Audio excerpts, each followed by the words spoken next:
भन्दै देशको समृद्धिमा म काम गर्छु भन्दै हाम्रो हितको रक्षा गरेर प्रत्येक एकजना नागरिकको हितको रक्षा गरेर नागरिकको सुख शान्ति र समृद्धिको लागि काम गर्छु भनेर हामीबाट भोट मागेर निर्वाचित भएर गएका थिए। उनीहरूको करतुतलाई हेर्दा उनीहरूको क्रियाकलापलाई हेर्दा हामी शान्त बस्न सकेनौँ।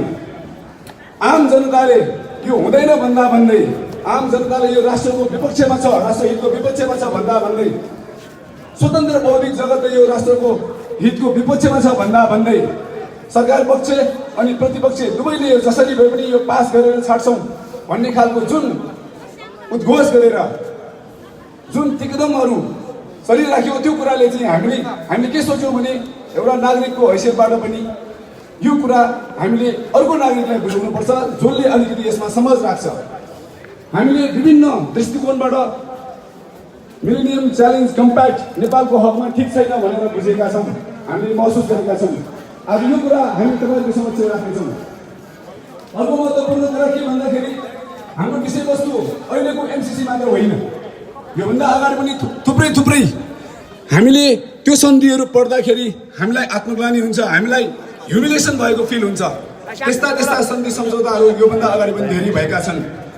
अब आइन्दा त्यस्ता जुन राष्ट्रलाई घात गर्ने खालका सम्झौताहरू नहोस् भन्नका खातिर अब आइन्दा एउटा नेपाली नागरिकले सधैँ आफ्नो जीवन पर्यन्त आफ्नो छातीलाई चौडा गरेर आफ्नो शिरलाई उच्चो गरेर म यो देशको नागरिक हुँ भनेर हिँड्न सक्ने खालको हैसियत प्राप्त गर्नको खातिर के कुरा आवश्यक पर्छ भन्ने कुरालाई हामीले ध्यानमा राखेर विशेषतः स्वाधीनता, सहअस्तित्व र सुशासनको तीनटा मूलभूत विषयलाई चाहिँ हामीले आफ्नो सैद्धान्तिक आधार बनाएर यो तीनटा विषय प्राप्त गर्नको लागि के कुराहरू हामीले अवलम्बन गरेको खण्डमा एउटा नागरिकले कुन विषयलाई हामीले ध्यान दिएको खण्डमा चाहिँ यी कुराहरू चाहिँ हामीले प्राप्त गर्न सक्छौँ र हामीले एउटा गौरवपूर्ण एउटा आत्मसम्मानपूर्ण जीवन बाँच्न सक्छौँ एउटा नागरिकको हैसियतले भनेर हामीले एउटा दृष्टिकोण बनाएका छौँ। हामी आफ्नो दृष्टिकोणमा अगाडि बढ्नको निमित्त आज हामी तपाईँहरूको समक्ष एउटा उद्घोष गर्दैछौँ। आजको कार्यक्रममा विशेष गरेर अहिलेको वर्तमान परिस्थितिमा एमसिसी लगायत अर्को विषयहरू जस्तो स्मार्ट सिटीको नाममा हाम्रो काठमाडौँमा जति पनि अब खाली जग्गाहरू बाँकी छ ती सबै जग्गाहरूमा फेरि प्लटिङ हुँदैछ। Smart city, outer ring road, fast track, Bagmati corridor लगायत थुप्रै यस्ता विकासको नाममा गर्न खोजेका कार्यहरूले हाम्रो बजेट खोजेको जमिन पनि सकिँदैछ। अहिले नै काठमाडौँको जनघनत्व यति विघ्न भइसकेको अवस्थामा विज्ञहरूले अब योभन्दा यहाँ जनसङ्ख्या थप्न मिल्दैन, अब योभन्दा यहाँ निर्माणहरू थप गर्न मिल्दैन, कुनै पनि त्यस्तो विपत्तिको समयमा, भूकम्पको समयमा कुनै हाम्रो यो उपत्यका नै भाँसिन सक्छ भनेर पटक उहाँहरूले आफ्नो राय सुझाव प्रतिवेदन दिइरहेको अवस्थामा पनि राज्यको नीतिगत तवरबाट यसलाई रोक्ने खालको कुनै पनि कार्यक्रमहरू आएको छैन। उल्टो राज्य आफै लागि परेर स्मार्ट सिटी बनाउने, रिङ रोड बनाउने लगायत थुप्रै यहाँ हाम्रा भएका संरचनाहरू, पुराना संरचनाहरू, संस्कृतिहरू, हाम्रा सम्पदाहरू ती सबैलाई भत्काएर विकासको नाममा हामीलाई विस्थापन गर्न खोज्दैछ। यसका विरुद्ध पनि हामीले आवाज उठाउन जरुरी ठान्यौँ।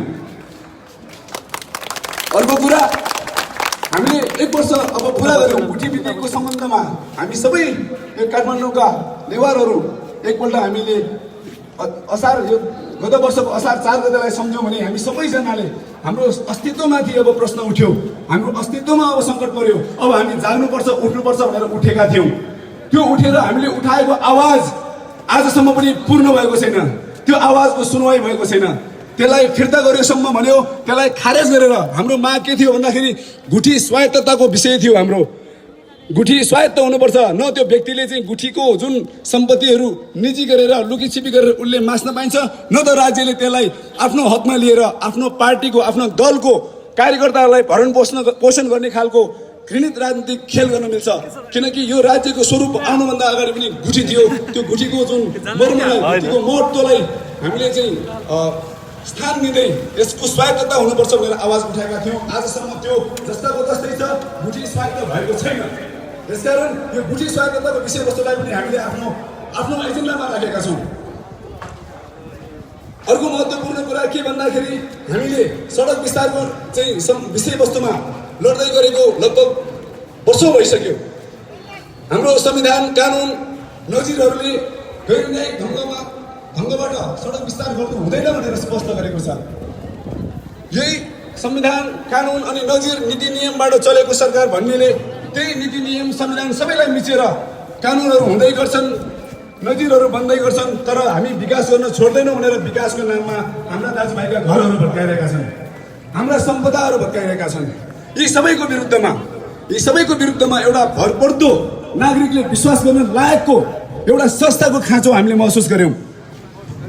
यहाँनिर एउटा दल अर्को दलसँग जुधिरहेको छ, एउटा गुट अर्को गुटसँग जुधिरहेको छ, एउटा धर्म अर्को धर्मलाई चाहिँ दुश्मन मानिरहेको छ। तर यी सबै कुराको बावजुद पनि ती सबै व्यक्तिहरू एउटा नागरिक नै हो, जनता नै हो। आज देशले सङ्कट परेको बेलामा त्यो दल नभनिकन, यो गुट नभनिकन, यो धर्म र त्यो धर्मलाई हामीले छोडेर समग्र हामी एउटा नागरिक भएर सोचेर अब देशलाई उठाउने बेला आएको छ। यो आवाजलाई अगाडि लिएर आउनको निमित्त हामीले नागरिक आवाजको एउटा आह्वानलाई चाहिँ तपाईँहरूको समक्ष लिएर आएका छौँ। यो आह्वानलाई तपाईँहरूको समक्ष यसरी प्रस्तुत गर्नुभन्दा अगाडि हामीले के सोच्यौँ भन्दाखेरि हाम्रो कुरालाई, हाम्रो मुद्दालाई यो उपत्यकाभरि कमसेकम पनि बस्तीमा गएर एकचोटि यो कुरा बुझौँ, एकचोटि यो कुरा उठाउँ, उहाँहरूको प्रतिक्रिया पनि सुनौँ, के भन्नुहुन्छ, यो सम्भव छ कि छैन, के होला भन्ने कुरालाई चाहिँ हामीले मनन गरेर एकपल्ट हामीले आठ दिने एकचोटि हामी शान्ति पदयात्रा गरेर हेरौँ।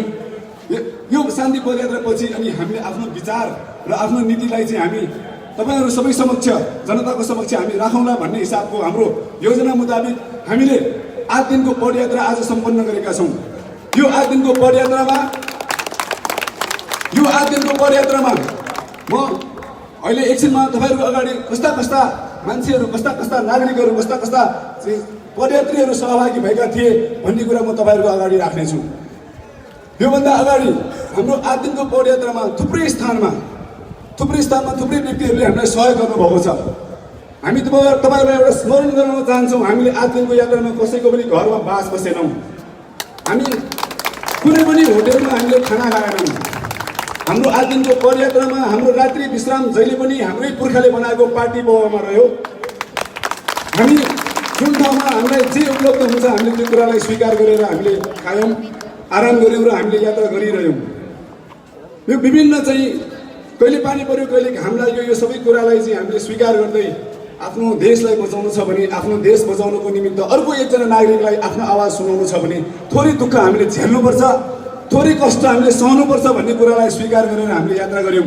र आज त्यो यात्रा यहाँ हामीले आज तपाईँहरूको अगाडि समापन गर्दै यो समापन जुन कार्यक्रमलाई नागरिक शान्ति सभाको नाम दियौँ, किनकि शान्ति नै त्यो माध्यम हो जुन माध्यमले एक नागरिकलाई अर्को नागरिकसँग, एउटा जनतालाई अर्को जनतासँग, एउटा मानवलाई अर्को मानवसँग जोड्न सक्छ।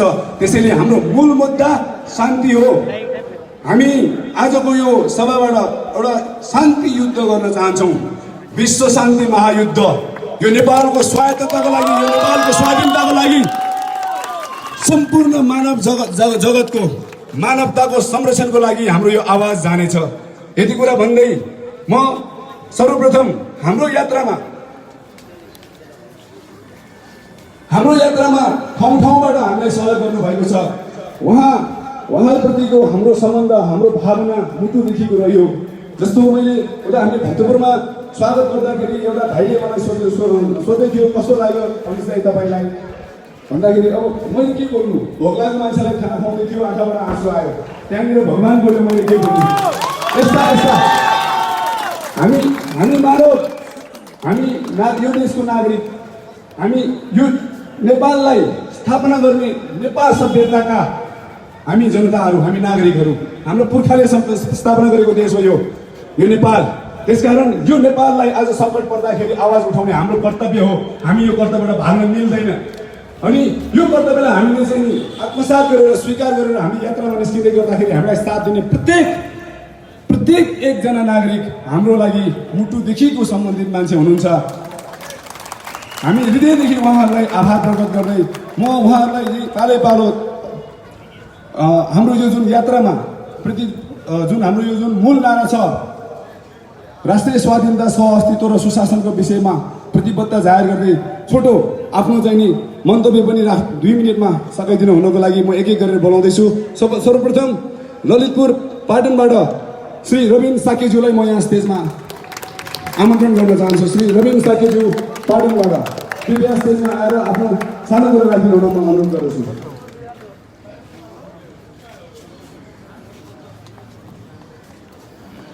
उहाँ आउँदै हुनुहुन्छ उहाँलाई, किनकि हामी त आफ्नो ढङ्गले हिँड्यौँ तर हामीलाई व्यवस्थित गरिदिनुको निम्ति उहाँले जे पहल गरिदिनु भएको छ उहाँलाई म फेरि पनि हृदयदेखि धन्यवाद दिँदै उहाँलाई म माइक दिनेछु। जजलपा म रविन साके पाटनबाट। हामीले देश बचाउनु छ भनेदेखि हामी आफैबाट सुरु गर्नुपर्छ। यो नेताहरूले केही गर्ला जस्तो लाग्दैन। र एउटा कुरा हामीले यो बिर्सिनु नआउने कुरा के छ भनेदेखि देश बनाउने छ भनेदेखि विदेशीसँग सहयोग लिएर होइन कि यो नेताहरूको सम्पत्ति किन छानबिन नगर्ने? हामी एकचोटि उठौँ, सबैजना एकचोटि उठौँ।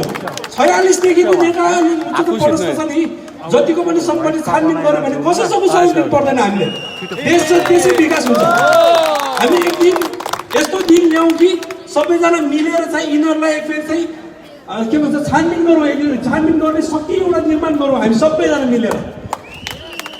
यो निर्माण गरेपछि हामी कसैको दास पनि हुनु पर्दैन, कसैको यो के भन्छ अगाडि निहुरिनु पनि पर्दैन है। यो एउटा चाहिँ हामी सङ्कल्प गरौँ। एक दिन चाहिँ हामी तयार भएर चाहिँ निस्केर चाहिँ यिनीहरूको विरुद्ध चाहिँ लाग्नुपर्छ। हामी यिनीहरू सम्पत्ति चाहिँ छानबिन गर्नै पर्छ। यो यिनीहरूले के गर्यो भनेदेखि के भन्छ देशको चाहिँ भरको सम्पत्ति सबै लुट्यो है। हामीले विचार गर्ने हो भनेदेखि 46 सालदेखि कुरा गर्ने हो भने 46 सालदेखि प्री प्लान गरेर यिनीहरूले सबै लुट्यो। यो आत्मनिर्भर गरेको के भन्छ हामी यो उद्योग धन्दाहरू पहिले लुट्यो होइन, त्यहाँबाट खेतमा आँखा लाग्यो, सबै लुटिसकेपछि अब उनीहरूले कसो यो लुट्नुलाई चाहिँ विभिन्न जालजेलहरू गरेछ। यो के भनेदेखि मान्छे खटल पार्ने, यो विभिन्न यो के भन्छ यो गैर कानुनी कामहरू गर्ने, यो सबै रिपोर्ट चाहिँ विदेशमा छ क्या। विदेशमा भएको भएर अब लास्टमा आएर यिनीहरूले के गर्यो भनेदेखि अब लुट्नु त सबै लुट्यो। अब के गर्ने? अब बाँकी भएको देश हो क्या, देशको खानी हो। खानी त आफूले उठ्नु गर्नु सक्दैन। अब खानी अरूलाई के भन्छ हामीले यो सुम्पिदियो भनेदेखि त्यसबाट कमिसन पनि आउँछ। आफू विरुद्ध अब विदेशीहरू लाग्नु पनि लाग्दैन। त्यही भएर चारैतिरबाट यिनीहरू जोगिनको लागि चाहिँ हाम्रो यो खानीहरू भएभरको यहाँको सम्पत्तिहरू सबै बेच्न लागो हामीलाई दास बनाएर। त्यही भएर दासबाट बच्नु छ भनेदेखि एकजुट भएर लागौँ, यिनीहरूको सम्पत्ति छानबिन गर्नु लागौँ हामी। यति भन्नु धन्यवाद।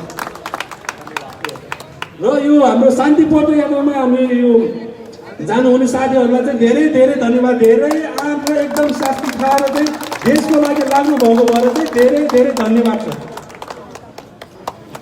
धेरै धेरै धन्यवाद रविन साके ज्यूलाई। निश्चय पनि आजको दिनमा हाम्रो देशमा एउटा बलियो राजनीतिक शक्ति जो सत्तामा छ उसले देशलाई बन्धक बनाउने खालको प्रस्ताव लाँदैछ। अनि अर्को एउटा बलियो शक्ति जो सङ्गठन प्रतिपक्षमा छ अनि उसले चाहिँ सत्तापक्षभन्दा अगाडि गएर एमसिसीलाई पास गर्नुपर्छ भन्छ। जुन एमसिसी हामी अचम्म लाग्छ यहाँनिर कुन चाहिँ शक्ति छ त्यो शक्तिलाई रोक्न। सरकार पनि त्यही दाउमा, प्रतिपक्ष पनि त्यही दाउमा।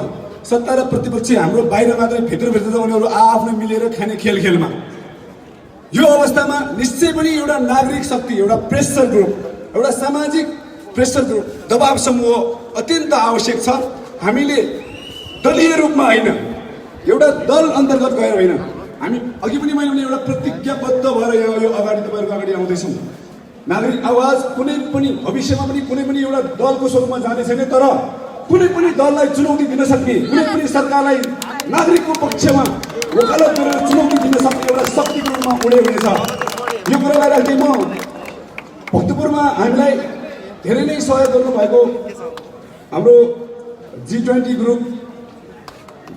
ग्रुपका चाहिँ हाम्रा प्रतिनिधि महेश मास्केज्यूलाई चाहिँ प्रतिबद्धतासहित आफ्नो छोटो धारणा राखिदिनु म स्टेजमा आमन्त्रण गर्छु। उहाँले धेरै नै हामीलाई सहयोग गरेर हाम्रो यात्रामा चाहिँ सँगसँगै हिँडेर पदयात्रा गरेर हामीलाई भक्तपुरको सीमासम्म पुर्याउनु भएको थियो। यसको लागि धेरै धेरै आभार सहित म उहाँलाई माइक हस्तान्तरण गर्दैछु। नमस्ते, मेरो नाम चाहिँ महेश मास्के, हाम्रो घर चाहिँ गभर्मेन्ट राई भक्तपुर। अनि हाम्रो चाहिँ त्यहाँ सानो ग्रुप छ G20+ भनेको, त्यसले चाहिँ हाम्रो यस्तो यस्तै कुराहरूमा गर्छ। तर हाम्रो अनिस्तायको थ्रुबाट चाहिँ हामीले यस्तो थ्रु एउटा पायौँ कि नागरिक आवाज, त्यो आवाज के हो त भनेर मैले यस्तो सोच्दाखेरि चाहिँ सरकारले नि बोल्छ, दलले नि बोल्छ, सबैले बोल्छ क्या। तर हाम्रो एउटा सानो मान्छे हामी एउटा कुनामा बसेर चिया खाएर बोल्दाखेरि कसरी सुन्छौँ भन्ने कुरा हो क्या त्यो। अनि त्यही कुरा, त्यही आवाज तपाईँहरूलाई सुनाउनुको लागि हामी यो मञ्च तयार गरेको छौँ। हाम्रो अनिस्ताले यो मञ्च तयार गर्नुभएको छ, एकदम धेरै खुसी लागेको छ। अनि म भन्छु क्या यहाँ भएको प्रत्येक मान्छेलाई के चाहिँ थाहा छैन भ्रष्टाचारी थाहा छ एमसिसी थाहा छ एभ्री कुरा थाहा छ क्या त्यही पनि मान्छेहरू किन आवाज उठाउँदैन म सोध्छु क्या तपाईँहरूसँग के आत्मा मरिसक्यो भन्ने फिलिङ्स आउँछ क्या मलाई किनभने मेरो आत्माले त भन्छ म नेपाली हुँ म नेपालको लागि बोल्नुपर्छ कतै कतै गएर बोल्नुपर्छ मलाई फिल हुन्छ क्या त्यो कुरा तर मलाई त लाग्दैन हाम्रो नेपालीहरूले आत्मै मारिसके जस्तो फिल पनि हुन्छ है कहिले चाहिँ बच्चा जन्मेदेखि मरेसम्म भ्रष्टाचारमा हुन्छ यार पहिला 13% भ्याट दिन्थ्यो अहिले 5% भ्याट दिन्छ यार मेडिकलमा त्यो हामीले सोच्नुपर्ने कुराहरू होइन र साथीहरू एमसिसी आउँछ हेर एमसिसी आयो मस्ती हुन्छ अब पैसै पैसा त्यो पैसाले आएर कसले लान्छ त तपाईँको बगलीमा हुँदैन मेरो बगलीमा हुँदैन विकास हुँदैन त्यो पैसा जान्छ कहाँ ल आएर मानौँ एमसिसी आएर हिँड्दै पैसा कहाँ जान्छ म सोध्छु क्या तपाईँको गोजीमा जाँदैन मेरो गोजीमा जाँदैन सडकमा जाँदैन बत्तीमा जाँदैन क्या त्यो तर हामी सबै नेपालीले एकचोटि बुझ्नुपर्छ क्या त्यो कुरा हामीले सानो आवाज हामीले अहिले उठाउँदाखेरि हाम्रो मेरो बच्चा बच्चीले सुख पाउँछ क्या तपाईँहरूको सन्तानले सुख पाउँछ क्या त्यो कुरा होइन भने होइन भन्नुहोस् क्या अहिले तपाईँहरूले कलेजहरूको नाममा यति लुट छ क्या एउटा गभर्मेन्टले राम्रो स्कुल बनाउन सक्दैन हाम्रो गभर्मेन्टले राम्रो एउटा कुनै ठाउँमा गएर एउटा क्लब पनि राम्रो खोलिदिन सक्दैन एउटा गभर्मेन्ट ल युथहरू बस्छ यो युथहरूको लागि यस्तो छ भनेर केही बोल्न पनि सक्दैन क्या म यहाँ धेरै कुरा भन्न चाहन्छु क्या सबैलाई थाहा छ एमसिसी के भनेर भ्रष्टाचार के हो भनेर एभ्री कुरा हजुरहरू सबैलाई थाहा छ क्या म बोल्दैमा अनिष्टै बोल्दैमा हुने होइन यो कुरा तपाईँहरू सबैले आफ्नो मनबाट बोल्नुपर्छ तपाईँले आफ्नो आत्माबाट बोल्नुपर्छ क्या त्यही भएर म भन्छु हजुरलाई म यो स्टेजबाट आज आग्रह गर्छु म आत्मैदेखि नै सबैले आफ्नो ठाउँबाट बोलिदिनुहोस् प्लिज आग्रह गर्छु आफ्नो छोराछोरीको लागि बोलिदिनुहोस् आफ्नो भविष्यको लागि बोलिदिनुहोस् त्यति भन्दै म दुई शब्द यहाँ टुक्राउँछु नमस्ते धन्यवाद धेरै धेरै धन्यवाद महेशजीलाई निश्चय पनि हामीले कसको आश गर्ने आजको दिनमा हामीले देख्यौँ नेताहरूलाई हामीले देख्यौँ कार्यकर्ताहरूलाई के गरिरहेका छन् कहाँ बोल्नु पर्ने थियो कहाँ उभिनु पर्ने थियो आज कहाँ के बोलिरहेछन् र कहाँ उभिरहेका छन् हाम्रो अगाडि नाङ्गो भइसकेका छ जनताको अगाडि नाङ्गो भइसकेका छौँ तै पनि लाज पचाएर फेरि पनि हामी देशको लागि काम गर्छौँ भन्दै हाम्रै अगाडि भोट माग्न आउँछन् भोलिको दिनमा याद गर्नु होला हामी जनताले यो कुरालाई नबिर्स्यौँ यो नाङ्गेको दिनलाई नबिर्स्यौँ र त्यो जुन दिन हाम्रो अगाडि आएर फेरि भोट माग्न आउनेवाला छ त्यो दिन यो आज खिचेको नाङ्गो फोटो त्यो दिन उहाँलाई देखाउनुपर्छ यो देशको छैन भनेर हामी त्यो कुरालाई सम्झाउनुपर्छ होइन भने अब उठ्न जरुरी छ उहाँहरूले उठेर देखाइदिनुहोस् राष्ट्रको पक्षमा उभिएर देखाइदिनुहोस् बोलेर देखाइदिनुहोस् जनता उहाँको पक्षमा हुनेछ तर यो भइरहेको छैन यो सिलसिलालाई जस्तै म बालाजु हामी पुग्दाखेरि धेरै नै त्यहाँबाट पनि हामीलाई बस्ने बास अनि खाना लगायतका चाहिँ हामीलाई चाहिँ सहयोग गर्नुभएको थियो बालाजुमा हामीलाई व्यवस्था गरेर सहयोग गरिदिनु हुने उहाँबाट प्रतिनिधि कृष्णलाल मानन्दर ज्यूलाई म छोटो आफ्नो चाहिँ कुरा राखिदिनु हुन म स्टेजमा निमन्त्रण गर्न चाहन्छु कृष्णलाल मानन्दर ज्यूलाई चाहिँ स्वागत गरिदिनु होला कृपया योजनामा नमस्ते सम्पूर्ण उपस्थित जनहरूमा म हार्दिक नमस्कार टक्राउन चाहन्छु जुन देशमा अहिले हाम्रो एमसिसी भन्न लागिरहेका छौँ त्यो एकदम घाटक भनेर सबैले थाहा भइसकेको छ तैपनि सरकारले हामीलाई दबाउँदै त्यो पास गर्न खोजिरहेका छौँ भने यस्तो कुरामा हामीले कहिले पनि चुक्नु हुँदैन हामी सबै लाग्नु पर्दछ अहिले हामीलाई केही दुःख पर्दैन हाम्रो छोरा नातिको पालोमा हामीले त्यो भोग्नु नपरोस् भनेर हामीले यो रोक्नु पर्दछ त्यसकारण हाम्रो यो भाइहरूले जति पनि काम गरेको उहाँहरूको रहरले गर्नु खोजेको होइन हामी 1 घन्टा हिँड्नलाई कति गाह्रो पर्छ भने उहाँहरू 8 दिनसम्म हिँड्नु भएको छ यसरी त्यसकारण यो परिस्थितिमा हामी सबैले मिलेर यो एमसिसीलाई पास गर्न दिनु हुँदैन यो एकदम घातक छ जस्तै भनौँ एउटा कुरा तपाईँले त्यो एमसिसीको बारे अहिले पनि कुरा निस्किसक्यो यो सरकारले हाम्रो भएको एउटा स्वाधीनता पनि बेग्न लागेको कुरा हामीले महसुस गर्न सक्नुपर्दछ जुन देशमा हामी त आफ्नो अस्तित्वमा रहेका छौँ भने त्यो अस्तित्व अब अमेरिकालाई दिएर त्यो अमेरिकाले आफ्नो ठाउँ लिइसकेपछि उसले के गर्छ त हामीले एउटा घर अर्कालाई बेचेपछि उसको अधिकार हुन्छ त्यहाँ हामीले त्यो दिइसकेको ठाउँमा हामी ओगर्न सक्छौँ कदापि सक्दैन त्यहाँ अनेकौँ खानीहरू हुन्छ जे पनि हुन्छ त्यो उसले लिइसकेपछि त उसको स्वाधीनतामा हुन्छ भनिसकेपछि त्यो हामीले कदापि गर्न दिनु हुँदैन त्यसकारण हामीले यो रोक्नुपर्छ र यो भाइहरूले गरेको काममा हामी सबै नेपाली हामी यो ऊ त्यो भन्ने कुरा होइन कि हामी यो नेपालको लागि हो, नेपालको अस्तित्व बचाउनु पर्छ भनेर हामी लाग्नुपर्छ। जस्तै अहिले लिपुलेको कुरा भन्नु कुरा निस्किरहेछ, हाम्रो आफ्नो देशको लागि हामी स्वाधीनता हामी सबै नेपालीहरू एकजुट भएर लाग्नुपर्छ। जस्तै अहिले गोर्खा सैनिक छ भन्दाखेरि गोर्खा सैनिक हाम्रो नेपाल सैनिकमा भर्ती गर्नुहोस् न, भइगयो नि नेपाल सैनिकमा भर्ती गर्नुहोस्, हाम्रो नेपालीहरू भइहाल्छ। त्यस्तै जस्तै अब मन्त्रीमण्डलको उनीहरूको बढी छ भने त्यसलाई घटाउनुहोस्, प्रदेश सभालाई कसरी मिलाउनु त्यो मिलाउनुहोस्। त्यसको बदलामा हाम्रो गोर्खा सैनिक हाम्रो 1 लाख सैनिक हाम्रो सैनिकमा भर्ती गरेर हाम्रो सुरक्षा त्यसै पनि बलियो हुन्छ नि। जस्तै एउटा प्रतिनिधि अब नेताको अगाडि नेताको लागि त गाह्रो हुन्छ, 50-55 जना हुन्छ भने त्यहाँ सुरक्षा निकाल्दा त्यहाँ उसको कालिम्पोङमा पनि 30-35 जना सुरक्षा निकाल्दा त्यो पुग्छ कहिले, त्यो कहिले पुग्दैन। त्यसरी त्यसको ठाउँमा सुरक्षा निकालेर बढाउनुहोस्। त्यसै गरेर हाम्रो देशको सुरक्षाको लागि हामी सबै एकजुट हुनुपर्छ भनेर हामी सबै लाग्नुपर्छ र सबै काँधमा काँध मिलाएर हातमा हात मिलाएर गाउँ गाउँबाट सहर सहरबाट हामी सबै एकजुट भएर यसमा लाग्नुपर्छ। धन्यवाद। धन्यवाद कृष्णलाल दाइलाई। निश्चय पनि यो कस्तो खालको चाहिँ विकास गर्न लागेको हो, कस्तो खालको चाहिँ यो अनुदान लिएर के गर्न लागेको अचम्म छ। एउटा कुरा म तपाईँहरूको अगाडि राख्न चाहन्छु। विकास भनेको तब सम्भव हुन्छ जब उत्पादन हुन्छ। जब उत्पादन हुन्छ, जुन देशमा उत्पादन हुन्छ त्यो देशमा रोजगारी हुन्छ, त्यो देशमा सामानहरू प्रडक्ट हुन्छ र त्यो सामानहरू निर्यात हुने अवस्था रहन्छ, त्यसपछि विकास सुरु हुन्छ। यहाँ हाम्रो सरकारले के गर्दैछन् हेर्नुहोस् न, हाम्रो बजेटको अधिकांश हिस्सा उत्पादनमूलक क्षेत्रमा छैन। सामान्य खर्चमा हाम्रो बजेटको लगभग हाम्रो राष्ट्र उत्पादनको भन्दा पनि बढी हाम्रो सामान्य खर्चमा छ। हाम्रो देशको उत्पादनको साधन मध्येको एक जुन विश्वमै एउटा मेहनती श्रमवीर मान्छेको रूपमा मानव संसाधन हाम्रो म्यान पावर हाम्रो दाजुभाइहरू सबै विदेश गइरहेका छन्। हाम्रो ऊर्जा जस्तै हाम्रो यो जुन अब यो एमसिसी अन्तर्गत हामीले सम्झौता गर्न लागेको भनेको ऊर्जा सम्बन्धी हो। ऊर्जा भनेको त उत्पादनमा प्रयोग गर्नुपर्छ, ऊर्जालाई बेचेर धनी हुने होइन। त्यो ऊर्जालाई यही देशमा प्रयोग गरेर हाम्रो देशको दाजुभाइलाई यही देशमा काम दिएर उद्योग धन्दा स्थापना गरेर उत्पादनशील भूमिलाई संरक्षण गरेर त्यसपछि विकास हुने हो। विकासको नाममा हाम्रो भयो जति ऊर्जालाई सङ्कलन गरेर विदेशलाई त्यो निर्यात गरेर उल्टो हाम्रो देशलाई झन् ठुलो गरिबीको खातामा पुर्याउँदैछन् यिनीहरू अनि भन्दैछन् हामी विकासको लागि, हामी गरिबी उत्थानको लागि अनुदान लिँदैछौँ। यो सिलसिला कहिलेसम्म, जबसम्म हामी नागरिकले यो कुरालाई बुझेर आवाज उठाउँदैनौँ तबसम्म।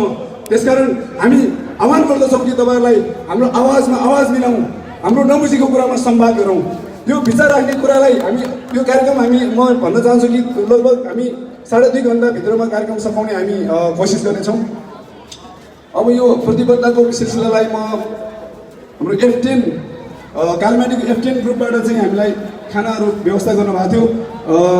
F10 ग्रुपबाट एउटा प्रतिनिधिको रूपमा आएर आफ्नो मन्तव्य राखिदिनु हुनको लागि म आग्रह गर्दछु। कोही हुनुहुन्छ भने कृपया आइदिनु होला।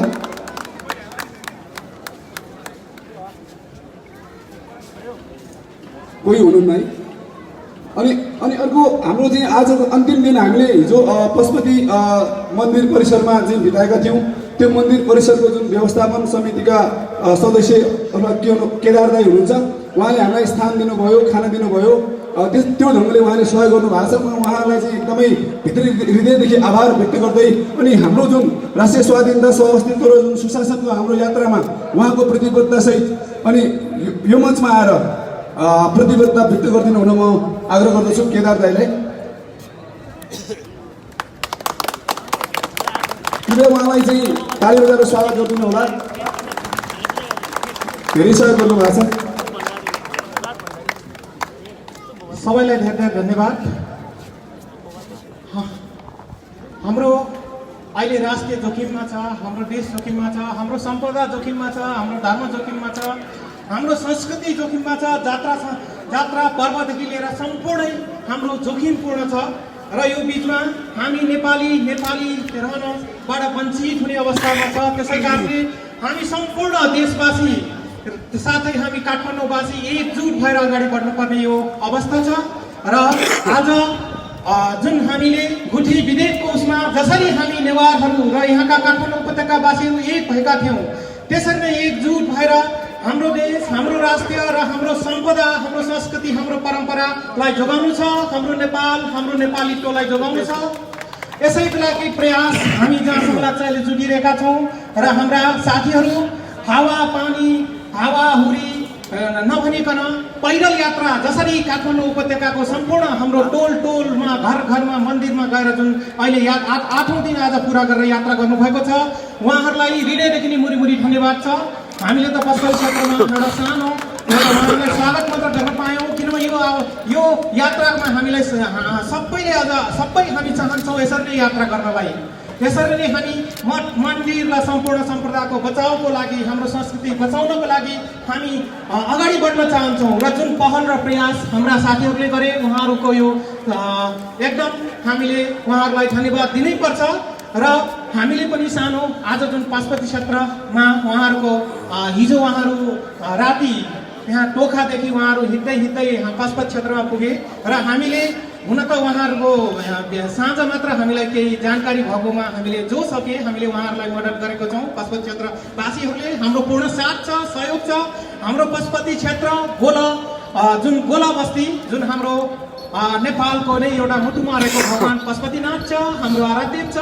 सम्पूर्ण हिन्दूहरूको सम्पूर्ण सनातनीहरूको आराध्य भगवान पशुपतिनाथमा हामी छौँ र पशुपतिनाथको आशीर्वाद लिएर टीका प्रसाद सहित हामीले उहाँहरूलाई भव्य स्वागत गरेका थियौँ। जो सक्छ हामीले सहयोग गरे र यसरी नै हामी सधैँ निरन्तर हाम्रो साथ छ, सहयोग छ। पशुपतिवासी यस हाम्रो धर्म संस्कृति परम्परा सम्पदा र हाम्रो गुठी लगायत हाम्रो देश र राष्ट्रलाई बचाउनलाई हामी अगाडि छौँ र हामी एक साथ छौँ। यो प्रतिबद्धता छ र अहिले एमसिपीको जो नेपाल सरकारले जो लागू गर्न लागेको छ, जो पास गर्न लागेको छ, यसको घोर विरोध गर्न चाहन्छौँ र एमसिपी खारेज होस्। एमसिपी हामी चाहिँदैन, हाम्रो देशमा पाइँदैन। यही आह्वान हामी गर्न चाहन्छौँ र हाम्रो अहिले जो संस्कृति सम्पदा जात्रा पर्व सबै अहिले लथालिङ्ग स्थितिमा छ। नेपाल सरकारले वास्ता गरेको छैन। यो हामीले पुर्खौँदेखि चलाइरहेको यो संस्कृति सम्पदा गुठी जात्रा पर्व हामी नै चलाउँछौँ र उहाँहरूलाई हामी बेच्दैनौँ, हामी उहाँहरूलाई दिँदैनौँ, हामी नै चलाउँछौँ। त्यस्तै हामीले पशुपति क्षेत्रमा पनि हामी त्यहाँका पशुपति क्षेत्रवासीहरू त्यहाँका हाम्रा सरोकारीवालाहरूले नै हामीले पहल र प्रयास गरिरहेको छौँ र त्यो पशुपति क्षेत्र र त्यस्तै हाम्रो अन्तको पनि हाम्रो धर्म संस्कृति परम्परा र सम्पदालाई हामीले जोगाउनु पर्छ। यही पहल र प्रयास सहित हामी पशुपतिवासी पनि एकबद्धता छौँ र हामी साथ छौँ, सहयोग छौँ। तपाईँहरूको सबैको साथ सहयोग चाहिन्छ र तब जहाँसम्म लाग्छ हाम्रो संस्कृति सम्पदा र हामीले चलाउँछौँ। हाम्रो घर, हाम्रो संस्कृति, हाम्रो सम्पदा हामी चलाउँछौँ। हामीले नै यसलाई अगाडि बढाउनु पर्छ, जोगाउनु पर्छ। सबैलाई आह्वान गर्न चाहन्छौँ र यही हाम्रो पशुपति क्षेत्रका सम्पूर्ण वासीहरूको पनि हामी प्रतिबद्धता छ। हाम्रो अहिले एमसिसी खारेज गर्नुपर्छ। एमसिसी को हाम्रो देश हामीले जोगाउनु पर्छ। देश बेच्न पाइँदैन।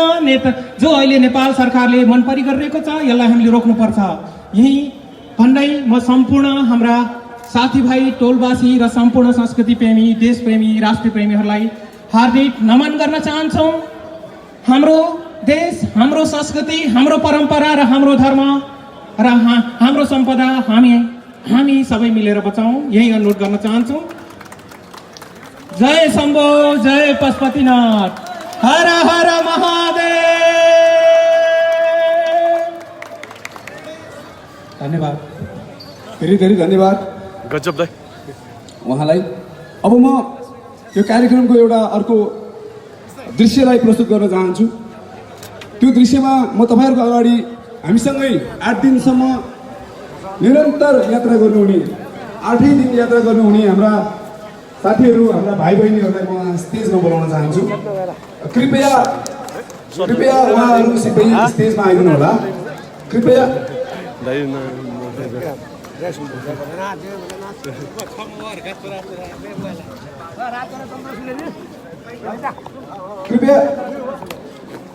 कृपया भाइ बहिनीहरू सबै जो हामीसँग पदयात्रामा संलग्न हुनुहुन्थ्यो, म उहाँहरूको नाम सरसर्ती पढ्न चाहन्छु। निरज बाडे मध्यपुर थिमीनगर यसबाट, श्याम कुमार था बोडेबाट, प्रतेश पौडेल पाखाबाट, चन्द्रिका ज्यापु नवदेशबाट, मुबिन श्रेष्ठ थिमीबाट, सचिन मजराचार्य थिमीबाट, प्रवीण जोशी थिमीबाट, सबिन श्रेष्ठ थिमीबाट,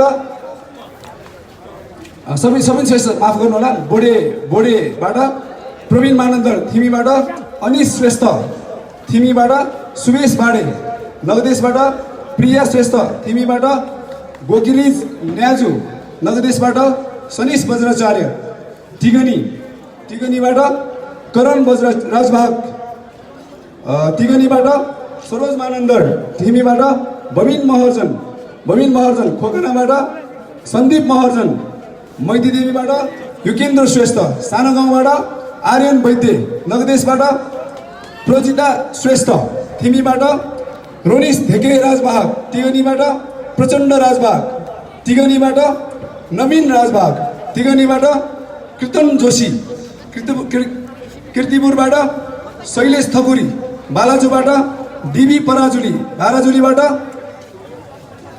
विजय लिम्बू बालाजुबाट, मुकुन्द सिलवाल बालाजुबाट, विकास श्रेष्ठ बालाजुबाट, रविन्द्र कुमार श्रेष्ठ बालाजुबाट, असोज महर्जन खोकनाबाट, सुमन सायमी काठमाडौँबाट, मनिष मानन्दर बसन्तपुर काठमाडौँबाट, अनिश वैद्य म आफू भएँ अनि लीला खनाल बालाजुबाट। हाम्रो यो टोली तपाईँहरू अगाडि देखिरहनु भएको छ, कुनै पनि राजनीतिक प्रतिनिधित्व गरेको टोली होइन।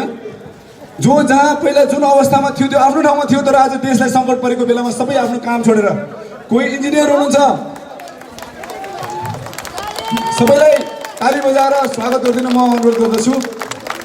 सबै आफ्नो काम, कोही पत्रकार हुनुहुन्छ, कोही इन्जिनियर हुनुहुन्छ, कोही केही पेसा गर्ने, कोही त्यो सबै कुरालाई एक ठाउँमा छोडेर देशलाई सङ्कट परेको बेलामा हामीले आवाज उठाएको खण्डमा यदि अरू कसैले आवाज सुन्छ भने, हाम्रो एउटा सानो आवाजले अर्को एउटा मान्छे भ्युजिन्छ भने, अर्को एउटा नागरिक भ्युजिन्छ भने हामी पनि तपाईँहरूको साथमा जान्छौँ भनेर त्यो प्रतिबद्धता जाहेर गरेर दुःख कष्ट सबै झेल्दै, खुट्टामा कति ठेला उठ्यो, कति के भयो, यो सबै कुरालाई चाहिँ वास्ता प्रवाह नगरिकन हामीले आराम गर भन्दै पनि नगरिकन हामीसँग निरन्तर यात्रामा रहनुहुने उहाँहरू सबैलाई म भित्री हृदयदेखि फेरि एकपल्ट सलाम गर्दछु। उहाँहरूलाई चाहिँ म यतिको यो सिलसिलालाई म अलिकति थप्न चाहन्छु। म तपाईँहरूको अगाडि आज अलिकति फरक ढङ्गले कार्यक्रम प्रस्तुत गर्दैछु। न यहाँ कुनै विशेष अतिथि छ, न यहाँ कुनै नेता छ, न यहाँ कुनै कार्यकर्ता छ। यहाँ मात्रै केवल कार्यकर्ता छ जसले देशको लागि चिन्ता गरेर थोरै मेहनत गर्यो, जसले देशको लागि चिन्ता गरेर आवाज उठाउने हिम्मत गर्यो। उहाँहरूलाई आज बोल्न दिनुपर्छ भन्ने मैले मान्यता राखेको छु। मैले गलत गरेँ ठिक गरेँ मलाई थाहा छैन, तर मेरो भित्री मनले भन्यो देशको लागि चिन्ता गरेर हिँड्ने हाम्रा भाइ बहिनीहरू कुनै पनि एउटा गलत नियतले राजनीति गर्ने राजनीतिज्ञ भन्दा कम छैन। त्यसकारण उहाँहरूले आज पाएको स्टेजमा उहाँहरूले आफ्नो मनको कुरा राख्नुपर्छ। उहाँहरूले मनको कुरा राख्न दिनको लागि चाहिँ मैले समय दिनुपर्छ भनेर मैले सोचेको छु। त्यसकारण यो विषयवस्तुमा किन र केका लागि उहाँहरू हिँड्नुभयो, न कसैले पैसा दियो कि, न कुनै पार्टीले फकायो कि, न कुनै वाद प्रतिवाद। यहाँनिर थुप्रै कुराहरू लान्छना लगाउने कुराहरू धेरै छन्। ती कुराहरूबाट चाहिँ उहाँहरूले कुन तत्त्वले त्यस्तो खालको चाहिँ उहाँहरूले आश्वासन अथवा के दियो, स्पष्ट रूपमा उहाँले कोहीसँग पनि आग्रह पूर्व गरेर नराखिकन आफ्नो आत्मालाई साक्षी राखेर आफ्नो कुराहरू छोटो रूपमा म व्यक्त गर्नको लागि म यहाँ सुरुदेखि नै यो कुराहरू म राख्न गइरहेको छु। उहाँ हुनुहुन्छ खोकनाबाट हाम्रो बबिन महर्जन भाइ। भन्नुहोस् तपाईँ के लाग्नुभयो? भाइ म बोल्छु भाइ। थ्याङ्क यू, धन्यवाद सबैजनालाई यहाँ उपस्थित हुनु भइदियो। जय देश, जय देश, हे युवा तिमी हौ देशको शक्ति, तिमी हौ देशको भक्ति, तिमी हौ देशको रक्षक, तिमी हौ देशको पालक। हे युवा तिमी हौ देशको शक्ति, तिमी हौ देशको भक्ति। युवा देशको शक्ति त्यही हो, हामीले खोजेको यही हो। हाम्रो यहाँ धेरै भिड गरेर मान्छे कहाँ बसौँ, मेरो पार्किङ कहाँ छ, मेरो गाडी कहाँ छ भन्न खोज्नलाई आजको सभा गरेको होइन। हाम्रो अहिलेको युद्ध भनेको सैद्धान्तिक युद्ध हो, विचारको युद्ध हो। त्यसैले हामीलाई जनशक्ति प्रदर्शन गर्नुभन्दा पनि विचार प्रदर्शन गर्नु एकदम जरुरी भइसकेको छ। त्यसैले के म फर्स्ट टाइम बोलेको है सबैले फिल गर्नुभयो होला फिसको अब हामीले अब देशको लागि नडराइकन आवाज उठाउनुपर्छ जे जति भइरहेछ मेरो काका मेरो काकी सबैजना जनप्रतिनिधि हुनुहुन्छ उहाँहरू किन माथि पुग्नु भएन भनेर मैले डाइरेक्ट माथि पुग्ने कुरा किन माथि पुग्नु भएन भन्दाखेरि उहाँसँग त्यो क्यापेबिलिटी नै छैन उहाँ आफू नै लड्ने उहाँहरूलाई बाहिरको हाम्रो सम्माननीय मन्त्रीहरू सबैजना बाहिरको हुनुहुन्छ उहाँहरू किन बाहिरको हुनुहुन्छ भने यो देश बचाउनलाई रहेछ क्या स्टिल आजसम्म यदि हाम्रो स्थानै भइदिएको भए उहिले सिकाइदिन्थ्यो यदि हामी गराउने ठाउँमा पनि बस्थेन तर आज हामीले बितेको छैन फेरि पनि सबैले छातीमा हात राखौँ देशको लागि केही गरौँ देशको लागि केही गरौँ भनेर हामी अगाडि उठ्नुपर्छ भन्ने यही मान्यता राख्दछु र लास्टमा एउटा म यहाँ खास आएको कुरा चाहिँ म मेरो छोरा र छोरीको लागि आएको हो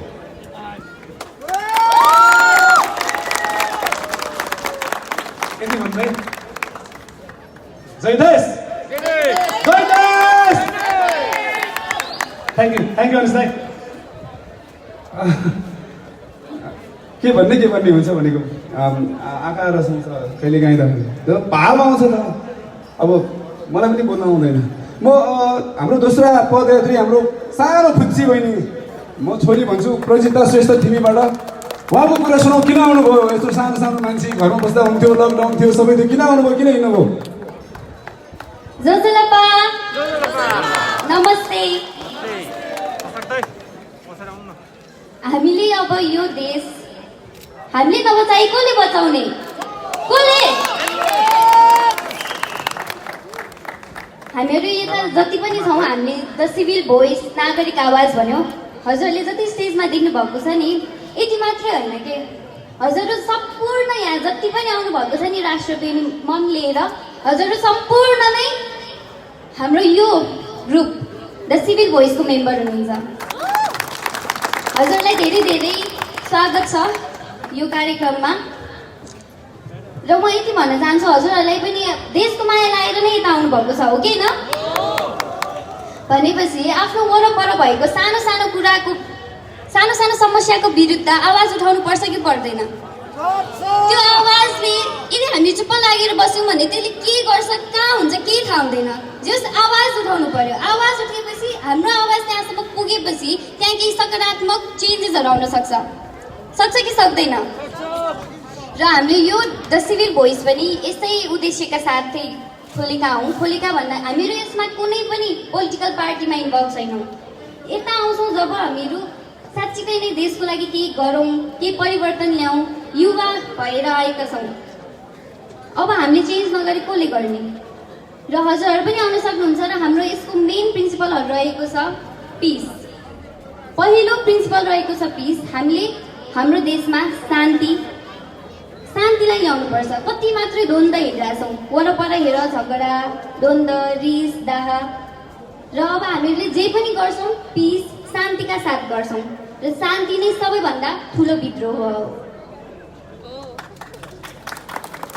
र हाम्रो दोस्रो उद्देश्य हाम्रो दोस्रो सिद्धान्त भनेको ओरिजिनालिटी हामीहरू जति पनि अगाडि बढ्दै जान्छौँ जति अगाडि बढे पनि हामीले पछाडि फर्केर हाम्रो जुन कहाँबाट आएको त्यो चिज बिर्सिनुहुन्न जति अगाडि बढ्नुपर्छ तर हामीहरू कहाँबाट आएको भनेर बिर्सिनुहुन्न सो ओरिजिनालिटी हाम्रो मौलिकतालाई चाहिँ हामीले अगाडि बढ्न साथै मेन्टेन गर्नुपर्छ यो हाम्रो दोस्रो सिद्धान्त र तेस्रो सिद्धान्त हो कोएक्जिस्टेन्स यहाँ म नेवार छु यहाँ कोही गुरुङ छ कोही तामाङ छ यहाँ धेरै छन् यहाँ हामीहरू जात भात धर्म वर्ण केही पनि भन्दैनौँ देशको लागि केही गर्न चाहनुहुन्छ भए आउनुहोस् हामीहरू द सिभिल भोइस तपाईँहरूलाई सधैँ स्वागत गर्नेछौँ र अहिले पनि गर्दैछौँ र यसै गरी हाम्रो अर्को सिद्धान्त रहेको छ इन्भाइरोमेन्टल इकोसिस्टम इको ब्यालेन्स र हामीले अगाडि बढेसँगै हाम्रो इन्भाइरोमेन्टलाई बिर्सिनुहुन्न हामीहरू कहाँ जन्मेको यही धरतीमा हामीहरू मर्ने कहाँ हो यही धरतीमा त्यसैले यसको बारेमा पनि हामीले इको ब्यालेन्स मिलाउनुपर्छ र हाम्रो अहिले मुख्य जुन कुरामा हामीले आवाज उठाएका छौँ यहाँहरूले भन्नु नै हुनेछ। हजुर सम्पूर्णलाई फेरि पनि एकचोटि हृदयदेखि नै धन्यवाद यहाँ आइदिनु भएकोमा। र तपाईँहरू आउनु चाहनुहुन्छ, हामीहरूसँग आवाज उठाउन चाहनुहुन्छ भने आउन सक्नुहुन्छ।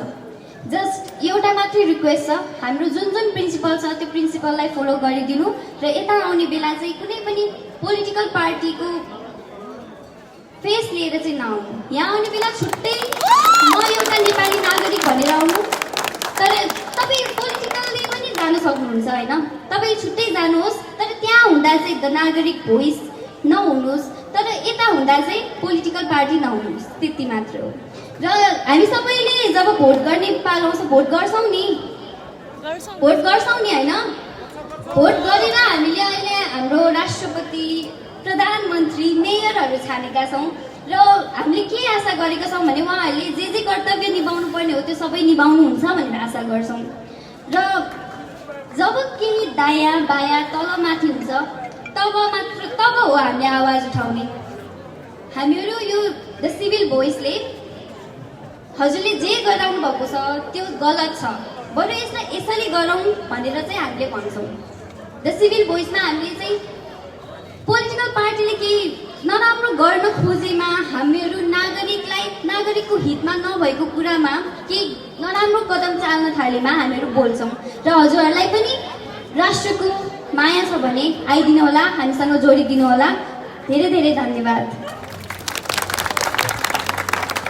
धेरै धन्यवाद सानै बहिनी प्रजिता श्रेष्ठलाई। उहाँले भने जस्तो हामी एउटा नागरिकले आज आवाज उठाएन भने त्यो आवाज दबिएर जान्छ र हामीलाई दबाएर बस्नेहरू, हामीलाई शासन गरेर बस्नेहरू, हामीलाई चाहिँ हाम्रै नाममा ठगेर खानेहरूले चाहिँ सधैँ प्रभुत्व जमाउँछ।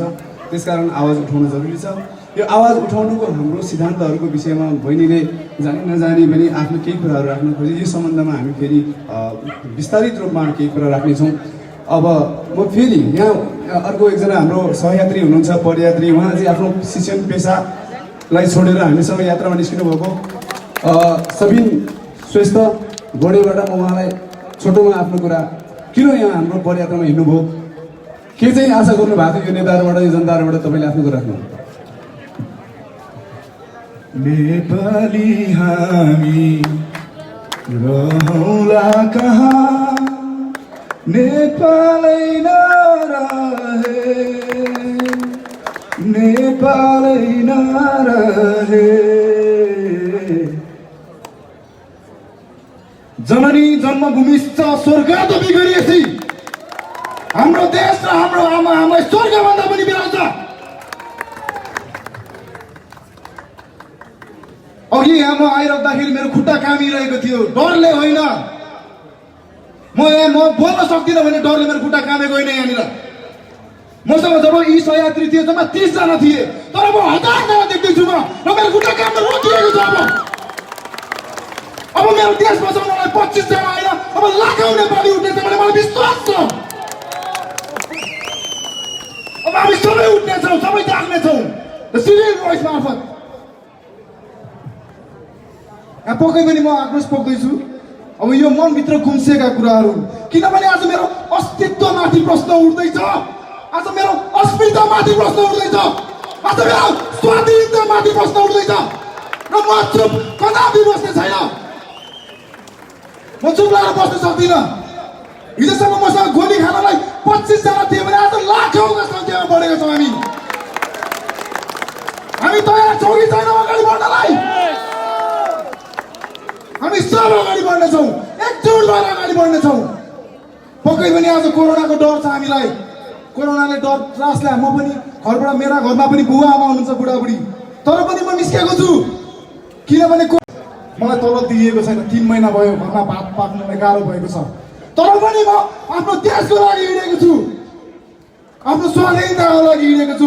बरु म आधी पेट खान्छु, तर मलाई कसैको गुलाम बन्न मन्जुर छैन।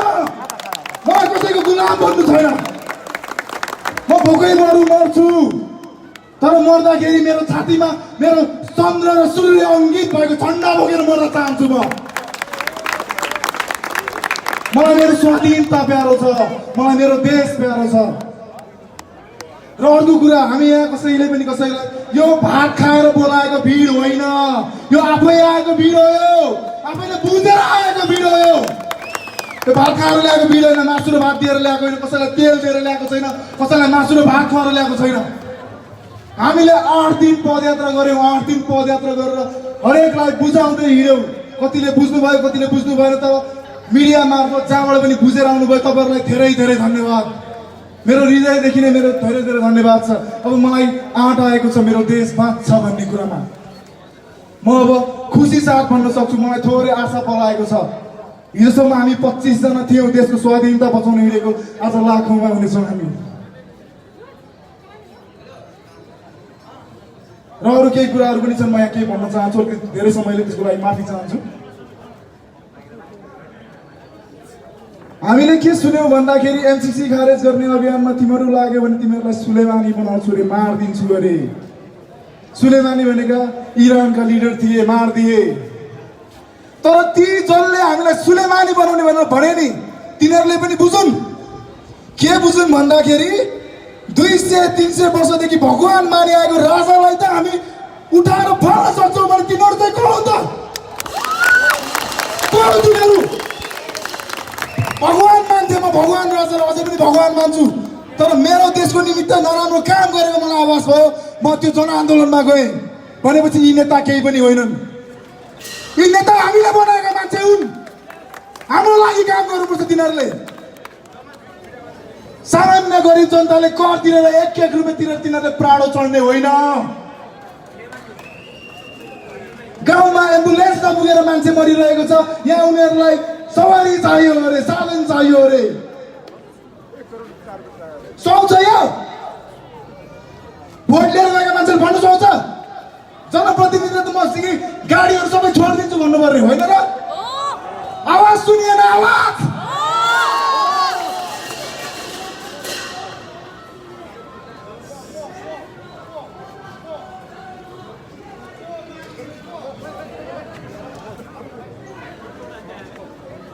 मेरा आदरणीय दाजुभाइहरू, हामीले यिनीहरूलाई के, हामीले हाम्रो अभियान के हो भन्दाखेरि राष्ट्रिय स्वाधीनता, सह-अस्तित्व तथा सुशासन। विकास भनेको काठमाडौँ केन्द्रित नभएर सबैतिर हुनुपर्छ। हामीले त्यसमा आवाज उठाउनुपर्छ। देश हामी सबैको हो, हामी नेवाको मात्र होइन, हामी सबै नेपालीको हो। काठमाडौँमा नेवाको बाहुल्यता छ, तर देश त तराई पनि हो, देश पहाड पनि हो, देश हिमाल पनि हो। भोलि स्वाधीनता गुम्दाखेरि म नेवाको मात्रै गुम्दैन, त्यसैले म नेवारलाई मात्र आउन आह्वान गर्दिनँ। म श्रेष्ठ हुँ, म नेवार हुँ, तर म मेरा दाजुभाइ सबैलाई आह्वान गर्छु। म मेरा हिमाली दाजुभाइ, मेरा पहाडी दाजुभाइ, मेरा तराईका दाजुभाइ, आउनु सबै लडौँ। र अर्को कुरा के भन्दाखेरि हामीले यी माथिका नेताहरूलाई सिर्फ अवेर बनाउने हो। तिमीहरूको आफ्नो काम गर। तिनीहरूले आज रजाइ गरिरहेको छ भने त्यो हाम्रो कमजोरी हो, तिनीहरूको कमजोरी होइन। कसैलाई पनि मौका दिएपछि उसले पक्कै पनि लुट्छ। तर नागरिक चुप लागेर बसेको हुनाले तिनीहरूले जे पनि गर्न पाए। तर अब नागरिक चुप बस्दैन।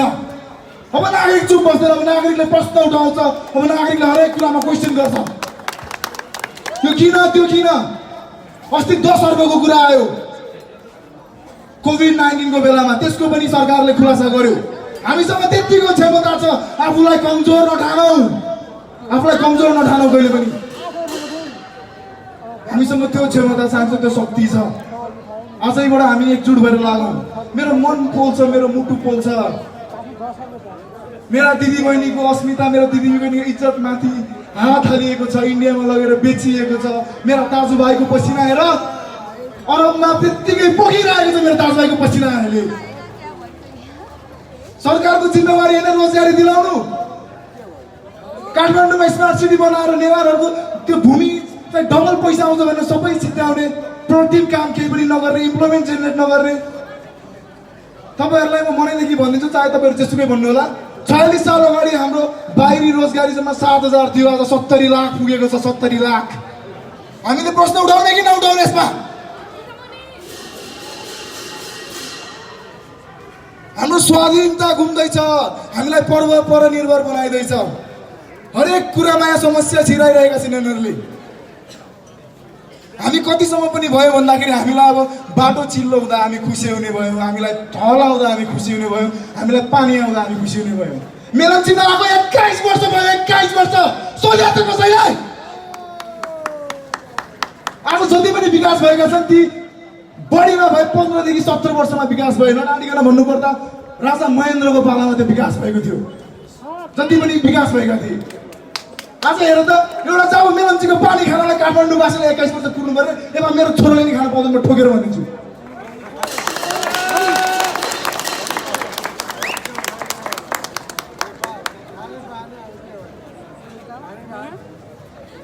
कुराहरू धेरै छन्, मनभरिका भाव अझै पनि पोख्नलाई म तपाईँहरू सामु आउनेछु, तपाईँहरू पनि पोख्नु होला, हामी पनि पोखौँला। यो मनभित्र आगो बलेको छ, आगो। तर यी सबै आगोहरू हुन्छ नि, सँगै बल्किँदा रागो बल्छ, रागो बल्छ। त्यो रागो बलेपछि संसारले हेर्छ नेपालीको क्षमतालाई, संसारले हेर्छ हामीलाई। र ती नेताहरू जसले हामीलाई अहिले दमन गरिरहेका छन्, हामीलाई छुनदेखि पनि डराउँछन् तिनीहरूले।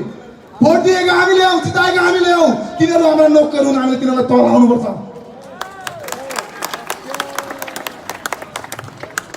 मैले अझै धेरै समय लिइनँ। हामीले सबै एकजुट भएर अघि बढ्नुपर्छ। नेपाल भनेको सबै समग्र हिमाल पहाड तरायो।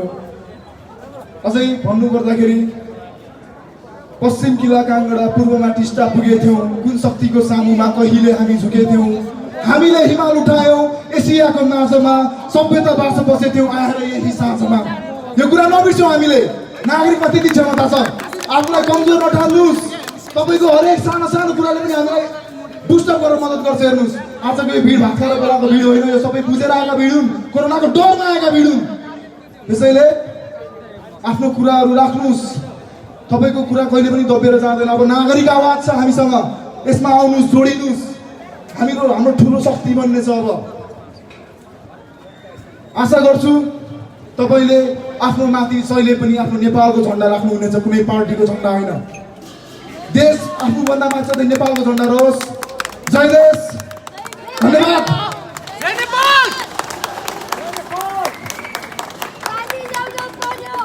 धेरै धेरै धन्यवाद।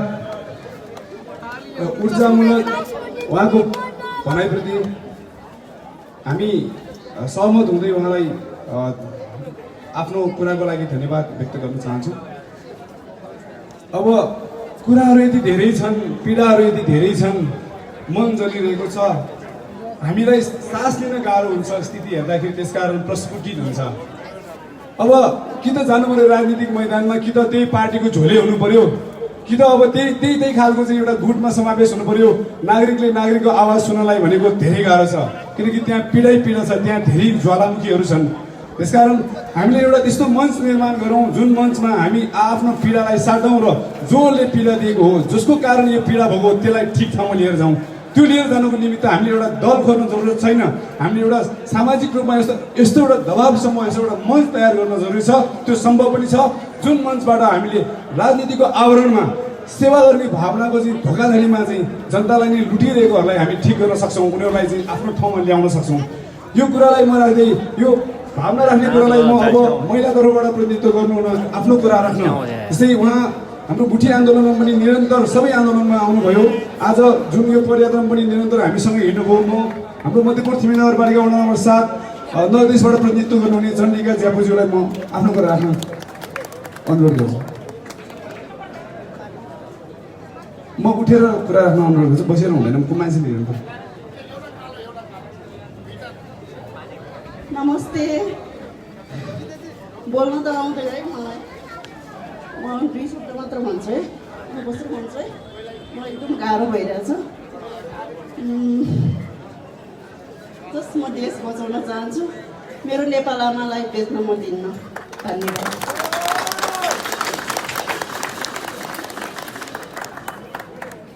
धन्यवाद उहाँको भावनाको लागि। धेरै कुरा आउँदैन, तर यति कुरा पर्याप्त छ कि मेरो देश म बेच्न चाहन्न, मेरो देश म बेच्न दिन्न।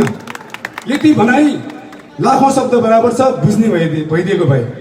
म फेरि अर्को आफ्नो कुरा, हाम्रो सानो छोरी जस्तै हाम्रो सबेरा बाडे नगदेशबाटै अर्को हाम्रो नानी हुनुहुन्छ, सँगसँगै हिँड्नु भएको छ।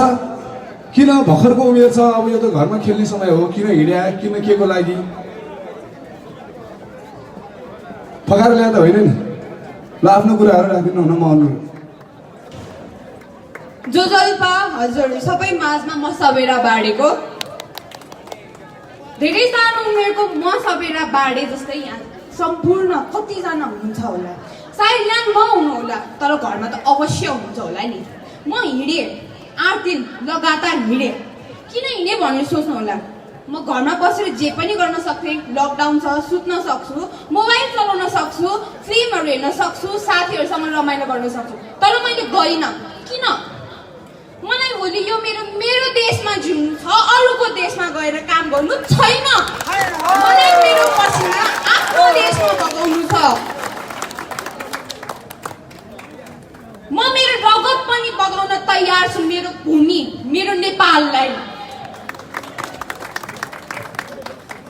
शब्द कामी रहेको छ, सानै भए पनि मनमा धेरै कुरा छ, किनभने म नेपाली हुँ र जे पनि अहिले मेरो देशमा भइरहेको छ त्यो म जस्तो सानो मान्छेको मनमा पनि धेरै धेरै कुराहरूले दबाइरहेको छ।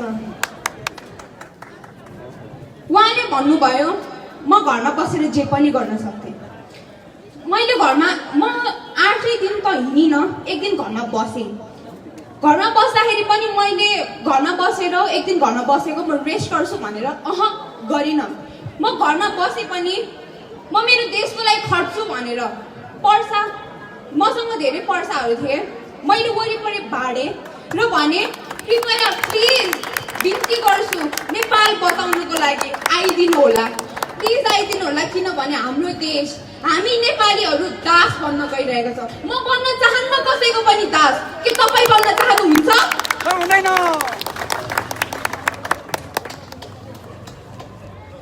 मैले एमसीसी को बारेमा जति पनि बुझेँ नि, त्यो सुनेपछि यस्तो लाग्यो कि हामीले भोट दिएको, हामीले यत्रो गरेको यसैको लागि हो कि हामी दास बन्नको लागि यो देशमा यो नेताहरूलाई पालेर राखेको हामीले होइन। हामीले यो देशका नेताहरूको घरमा कार्पेट बदल्नको लागि के ट्याक्स तिरेर राखेका हौ होइन।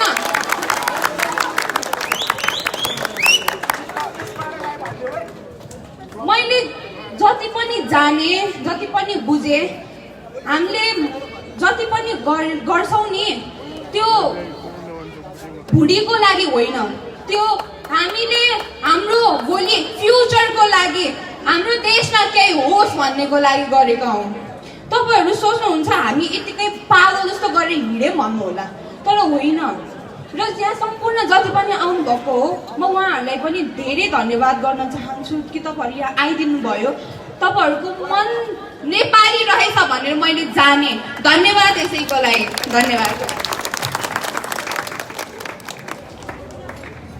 उमेर सानो तर आवाज त सानो छैन जस्तो लाग्यो मलाई। हामी प्रत्येक नेपालीले बोल्नुपर्ने, मै हुँ विद्वान, मै हुँ जान्ने, मै हुँ राजनीति कर्मी, मै हुँ समाजसेवी भन्नेले बुझ्नुपर्ने र बोल्नुपर्ने शब्द एउटा सानो बहिनीले बोलेर गयो। तैपनि यी आवरणभित्र लुकिएर बसेका फटाहरू, झोलेहरू उनीहरूको दिमागमा घुस्दैन। अब घुस्दै नघुस्नेहरूलाई एकातिर छोडेर अब हामी साँच्चीकै देशलाई माया गर्ने, साँच्चीकै हामी मानवताको रक्षा गर्ने, मानवतालाई प्रवर्धन गर्ने, हामी एक नागरिकले अर्को नागरिकको सहयोग गरेर अब देशलाई उठाउनुपर्छ भन्ने भावना राख्नेहरू अब एक भएर अगाडि बढ्नुपर्ने बेला आएको छ। म अब आफ्नो कुरालाई राख्दिनु हुन, हाम्रो जुन मध्यपुर छिमेकै 9 नम्बर वडा टिगनी भनेको हाम्रो चिउराको लागि प्रसिद्ध ठाउँ भनेर हामीले सानोमा पढेको, टिगनीबाट प्रतिनिधित्व गर्नुहुने भाइ सनिस राजभागलाई आफ्नो कुरा राख्न म अनुरोध गर्छु। रोडिस राजा हजुर। जोजोलोपा नमस्ते सबैजनालाई। म आज यहाँ किन यहाँ उभिरहेको छु तपाईँहरूको सामु, किन मैले बोल्न पाउन्न, किन जहिले हामी नेताहरूको मात्र बोलेको अगाडि बस्न सक्छौँ। हाम्रो सिभिल भोइस अगाडि छ, हामी सबैको हक छ, हामी बोल्न छौँ आफ्नो देशको लागि। हामीलाई पनि देशको माया छ, हामीले नि बोल्न पाउन अधिकार छ। यो देश अनुदानले चल्ने देश होइन, यो अनुदानले चल्ने देश शासनले चल्दैन। सरकार सुन्नुहोस्, भिख मागेर कहिले नि धनी हुँदैन। भिख मागेर कहिले नि धनी हुँदैन। हामी दास बनेर अरू कसैको हामी ठुलो हुनेवाला छैन, होइन। आज 2 शब्द बोल्नु पाएँ, मलाई धेरै खुसी लागेको छ, किनभने म आफ्नो देशको लागि बोलिरहेको छु, आफ्नो ठाउँ बचाउनको लागि बोलिरहेको छु। 8 दिन हिँडे, थाके, तर मनबाट जोस त्यो चाहिँ कहिले हराएन।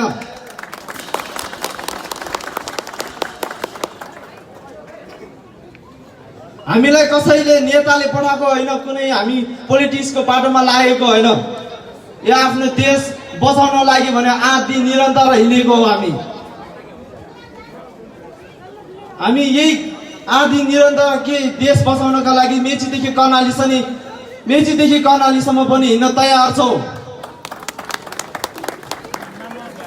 मेचीदेखि महाकालीसम्म पनि हामी हिँड्न तयार छौँ। यति भन्दै मेरो शब्द यही टुङ्गाउँछु। जय नेपाल, जय देश। निश्चय पनि अब कुराहरू सुन्दाखेरि कहीँ कतै नपुगेको जस्तो, कहीँ कतै के भएको जस्तो होला, तर यो आवाज हो हाम्रो नागरिकहरूको, यो आवाज हो एउटा देशप्रति चिन्ता गर्ने युवाहरूको। त्यसकारण यो आवाज हामी सुन्ने धैर्य गर्नुपर्छ। यो आवाजहरूलाई एकत्रित गरेर अब हामीले अगाडि योजना बनाउनुपर्छ भन्ने हामीले ठानेका छौँ। त्यसको लागि हामीले एउटा मञ्च तयार गर्ने कोसिस गर्दैछौँ। म अब आफ्नो कुरा अगाडि राखिनुहुनुको लागि हाम्रा निकै नै जोसिला युवा भाइ हुनुहुन्छ यहाँ। म उहाँलाई रुपेश पौडेल, उहाँलाई चाहिँ किन हिँड्नुभयो, किन यत्रो खोज्नुभयो, आफ्नो कुरा राखिदिनु एउटा छोटोमा। असार 12 गते बसन्तपुर दिउँसो 1 बजे एमसिसी मुर्दाबाद। यो हेर्नुहोस् न, 8 दिनको यो हिँडाइमा कसैले के भन्नु भन्दाखेरि चाहिँ हामी हिँडिरहँदाखेरि मैले हातमा चाहिँ पर्चा लिएर पर्चा बाँड्ने पनि काम गरेको थिएँ। 8औं दिनसम्म लगातार यो बोलिरहँदाखेरि चाहिँ के भन्नु भन्दाखेरि असार 12 गते बसन्तपुर दिउँसो 1 बजे राष्ट्रिय एमसिसी मुर्दाबाद। यो पहिला आयो है। सुन्नुहोस् है, म एउटा व्यक्तिगत हिसाबमा पनि म एउटा राजनीतिक दलमा आबद्ध छु, तर नेपालको अहिलेको यो अवस्थामा सबै राजनीतिक दल, हाम्रो अभिभावकहरूले यो एमसिसीको विरुद्धमा त्यो चाहिँ सडकमा उत्रेर सबैलाई प्रष्ट बनाएर यो सङ्घर्षमा लग्नुपर्ने अवस्थामा यो जालझेल गरेर होइन, यो लकडाउनको अवस्थामा चाहिँ सबै जनता सामु चाहिँ धेरै कुरा लुकाएर चाहिँ यो किन पास गरिरहेछ, किन पास गर्न किन लगिरहेछ भन्ने कुरा चाहिँ यो मेरो मनमा जुन एउटा त्यो त्रास थियो, त्यो त्रास चाहिँ मैले यो हाम्रो यो सांस्कृतिक शान्ति पदयात्रा मार्फत चाहिँ यो यसमा चाहिँ एउटा बुदागत हिसाबमा एमसिसी खारेज गर भन्ने एउटा जुन एउटा बुदा थियो, त्यो बुदामा म एकदम कन्भिन्स भएँ। र अर्को चाहिँ एउटा सहस्तित्व भन्ने एउटा अर्को बुदामा म एकदम कन्भिन्स भएर म यहाँ यो यात्रामा हिँडेको थिएँ। मुख्यतः यस्तो हो, सांस्कृतिक शान्ति पदयात्राको मैले बुझेको अनुसार चाहिँ अब हाम्रो नेपालमा तपाईँको आर्थिक, सामाजिक र राजनीतिक जति पनि मैलो छ, अब त्यसलाई एकचोटि हामीले सफा गर्नुपर्छ है। अब सफा त गर्ने के को आधारमा सफा गर्ने? मेरो अर्थ तपाईँ र मेरो बिचमा दूरी कति छ भनेर नापन गर्न त तपाईँ आफ्नो ठाउँमा रहनु पर्यो, म मेरो आफ्नो ठाउँमा रहनु पर्यो नि, तब पो तपाईँ र मेरो चाहिँ दूरी थाहा हुन्छ होइन। अब जति पनि नेपालमा भएको अशान्ति, विद्युती र तपाईँको करप्सनको नापन के भन्दाखेरि चाहिँ अब यो सांस्कृतिक शान्ति पदयात्राकोमा एउटा मेरुदण्ड हामीहरू चाहिँ नेपालमा हामीले एउटा खनेर तपाईँको गाडेका छौँ है। अब तपाईँहरू बुझ्नुहोस् है, जस्तो कि हाम्रो दर्शन, हाम्रो सभ्यता, हाम्रा पुर्खाले हामीलाई सिकाएको ज्ञान अनुशासन के हो र त्योभन्दा हामी कति फरक पुगेछौँ। पहिला यो एकचोटि सबैले आफ्नो मनमा हात राखेर एकचोटि सोच्नुहोस् त, हामी कति बाहिर गइसकेछौँ, कति हामी बिगाउ भइसकेछौँ, यो पहिला एकचोटि सोधौँ त आफ्नो मनलाई। जब यो प्रश्न तपाईँले सोध्नुहुन्छ नि, तपाईँले मनभित्रबाट तपाईँको जवाब तपाईँले आफै भित्र पाउनुहुन्छ।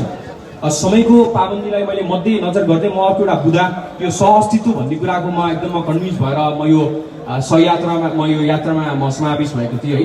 अब तराई हिमाल पहाड हामी नेपाली, तपाईँको सगरमाथा हाम्रो नेपालमा छुट्टिँदाखेरि हामी अपुरो हुँदैनौँ। र यसै गरी कोशीको त्यो तपाईँको सप्तकोशीको त्यो जुन बाँधमा हरेक वर्ष, हरेक तपाईँको असार मसान्तमा हरेक वर्ष त्यसको घर, बालीनाली, खेत सबै डुबान भइरहेर पनि नेपाल सरकारले केही नगरेको अवस्थामा पनि दिनरात हो मेरो सिमाना हो, मेरो वीर पुर्खाले पसिना, रगत र तपाईँको पानीको एक घुटको नखाइकन संरक्षण गरेको यो भूभाग चाहिँ म बचाउनु पर्छ, मेरो कर्तव्य हो भनेर जति पनि बसिरहनु भएका छ ती सबै मान्छेलाई साक्षी राखेर भन्न चाहन्छु, नेपालमा हामी 4 वर्ण 36 जात, हामी पूर्ण एकचोटि एकजुट हुनै पर्दछ। सहअस्तित्व, म यसको सानो एउटा उदाहरण दिन्छु। यो प्रकाशलाई हेर्नुहोस् त, यो प्रकाशभित्र 7 वटा रङ समावेश भएका छन्।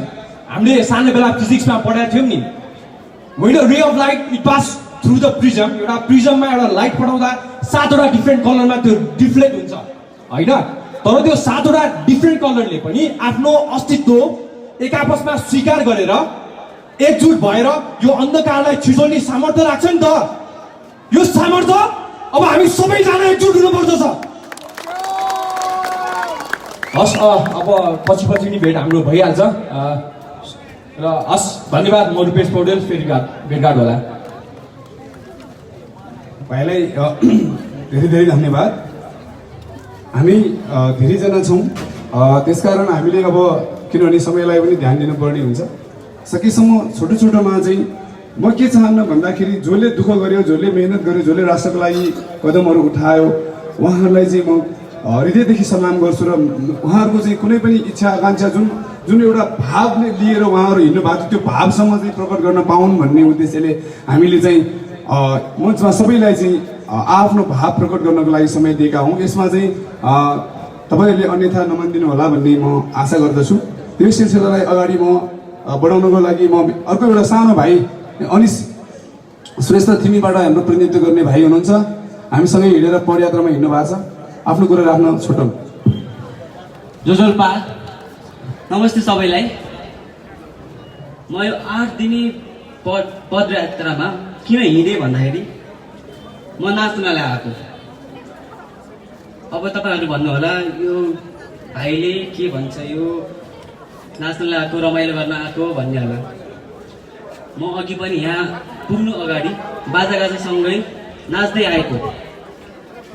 मलाई थाहा छ अबको केही वर्षपछि यस्तो यो सम्झौता, जुन राष्ट्रघाती सम्झौता छ, जुन हाम्रो संस्कृति सम्पदा र अस्तित्वमाथि नै दमन गर्ने जस्तो यो सम्झौता आएको छ, यो लागू भएमा हाम्रो बाजागाजा, हाम्रो सबै संस्कृति सबै नाश हुनेछ। त्यसैले म अहिले रमाइलो गर्न आएको। पछि रमाइलो गर्ने दिन छैन। हाम्रो संस्कृति, हाम्रो अस्तित्वमाथि जुन प्रहार गर्न खोजिएको यो सम्झौता छ, यसको लागि हामी उठ्नुपर्छ। अब हामीले के गर्ने भनेर के गर्ने त, यो हाम्रो सम्पदा, हाम्रो सबै अस्तित्वमा हानि नपुर्याउने के गर्ने त? यही हो नागरिकको आवाज र सिभिल भोइस। हामी सबै एक भएर एकजुट भएर हाम्रो नागरिक भनेको हाम्रो संस्थाको आवाज होइन कि हामी सबै नागरिकको आवाज हो। 3 करोड जनताको आवाज अब उठ्नुपर्छ। यति भन्दै म अबको राष्ट्र जति पनि काम हुन्छ, राष्ट्रका लागि काम गर्ने बाचा गर्दै म यहाँबाट बिदा हुन चाहन्छु। उहाँको प्रतिबद्धताको लागि धेरै धेरै हामी धन्यवाद र बधाई दिन चाहन्छौँ। किन भन्दा राष्ट्रको लागि अब जे पनि आवाज उठ्छ, जहाँ पनि आवाज उठ्छ, सहअस्तित्वको सवालमा, राष्ट्रियताको सवालमा उहाँले त्यसमा आफू प्रतिबद्ध भएर संलग्न हुने बाचा गर्नुभएको छ। अब म उहाँसँगैका हाम्रा अर्का भाइ मुबिन श्रेष्ठज्यूलाई पनि आफ्नो कुरा छोटोमा राख्न म अनुरोध गर्छु। अब हामी छिटो छिटो यो सकौँ। नमस्ते। अहिलेसम्म माइकमा बोलेको त छैन, आज पहिलोचोटि हो। अब सुरुमा मैले दाइले चाहिँ बोल्दिनँ नै भनेको थिएँ, किन भन्नु पऱ्यो भनेर भनेको थिएँ। अनि दाइले चाहिँ एकदम भन्नुभयो कि जति पनि देशमा आन्दोलनहरू भयो होइन, राजनीतिक जहिले पनि युवालाई चाहिँ अब गोली थाप्नलाई अगाडि राखे होइन। अब आन्दोलनमा अब युवालाई चाहिँ पुरै अब खटाउने, युवा जति सबै ज्ञान दिनु तयार, लास्टमा नि मञ्च बन्ने बेला चाहिँ नेताहरू आउनु रहेछ क्या। अनि त्यही भएर चाहिँ अब यो ट्रेन चाहिँ ब्रेक गर्नुपर्छ भनेर चाहिँ दाइले चाहिँ अब तिमीहरूले अब गर्नु पऱ्यो भने त्यही भएर म बोलिरहेको छु अहिले होइन। फर्स्ट टाइम माइकै फर्स्ट टाइम समातेको थिएँ अब। अनि अर्को चाहिँ अब अस्ति अब हामी पदयात्रा क्रममा लक्खु पुगेको थियौँ होइन। लक्खुमा चाहिँ एउटा दिदी भेट्नु भएको थियो। अनि मैले चाहिँ के भन्यो भन्दाखेरि दिदी यो नेताहरूले अति गरिसक्यो, अब सदनमा आउनु पऱ्यो भनेको थिएँ। दिदीले चाहिँ कस्तो फन्नी भन्ने कस्तो भावपूर्ण उत्तर दिनुभयो कि के भयो भन्दाखेरि त्यही भएर भाइ मैले अहिलेसम्म बिहे नै गरेको छैन। मेरो छोराछोरीले कुकुर नभएको दुःख पाउँछ भनेर मैले बिहे नै गरेको छैन, गर्दिनँ पनि भन्नुभयो क्या। अनि मलाई अचम्म लाग्यो, हाँसौँ कि के गरौँ भएन। अनि कस्तो कस्तो भइसकेको रहेछ कि होइन। अब के गर्ने कि अब यत्रो महामारीको बेला पनि हाम्रो राष्ट्रपतिज्यूहरू अब कार्पेटमै बिजी छन् होइन। अब कोही के छ त्यस्तो के छ। अब अर्को कुरा चाहिँ अब छोरीमा अर्को कुरामा के छ भन्दाखेरि यो हाम्रो पदयात्रामा चाहिँ अब हामीलाई जति पनि कस्तो हुँदो रहेछ थाहा छैन है मलाई। यो प्रहरी दाजुहरूको पनि एउटा इलाका हुँदो रहेछ क्या। अब छोरै आउने होइन, अब त्यहाँसम्म सँगै हिँड्ने, अनि त्यहाँपछि अर्को प्रहरी चाहिँ हामीलाई अब पुरेर बस्दो रहेछ क्या। उनीहरू दाइहरू जिम्मेवारी होला के होला। अनि हामीलाई फोटो खिचिदिने, अनि मतलब अब यस्तो यस्तो गर्ने होइन, एकदम राम्रो काम गरिरहेछौ भनेर उनीहरूले अब राष्ट्र गान बोलाउँदाखेरि उभिदिने, अब एकदमै मोटिभेट गर्ने क्या। कतिले त अब भाइहरू जानुहोस्, हामीलाई त हिँड्न गाह्रो हुन्छ नि, अब दुखिरा हुन्छ। अनि हाम्रो र्याली चाहिँ अब कोही अगाडि हुन्छ कोही पछाडि हुन्थ्यो, अनि दाइहरू चाहिँ बस्नुहोस् हामी पुऱ्याइदिन्छौँ भन्ने क्या प्रहरी दाजुहरूले होइन। पहिला म पनि अब कति सोच्थेँ कि अब नानी प्रहरी दमन मुर्दाबाद के भन्थेँ होइन। अब म चाहिँ पुरा चेन्ज भइसक्यो कि, मतलब होइन रहेछ। अब यो के गराएको रहेछ भन्दाखेरि नेताहरूले चाहिँ हामीलाई होइन अब यो के भन्छ यो सरकार थाल्ने भनेर चाहिँ युवा जतिलाई एक ठाउँ पारेर प्रहरीसँग जोड्न लाउने कि। अब ऊ प्रहरी आफूमा एउटा नागरिक हो नि होइन। अब नागरिक जुनेर लास्टमा त सकिने फेरि नागरिक हो, अनि फेरि मतमा बोल्ने फेरि त्यही नेता नै हो क्या। अनि अब यो भएन होइन। अब मलाई त्यही भएर अब जति नै मैले पहिला कति यो फेसबुकहरूमा गाली गर्थेँ होइन, म यहीँबाट माफी माग्थेँ सबै प्रहरी दाजुहरूलाई होइन। अब म अबदेखि चाहिँ गर्दिनँ होइन। अब त्यस यति भन्दै अनि अर्को चाहिँ अब कति भन्नु, सबै त भुलिसक्यो होइन। यति भन्दैमा धन्यवाद सबै।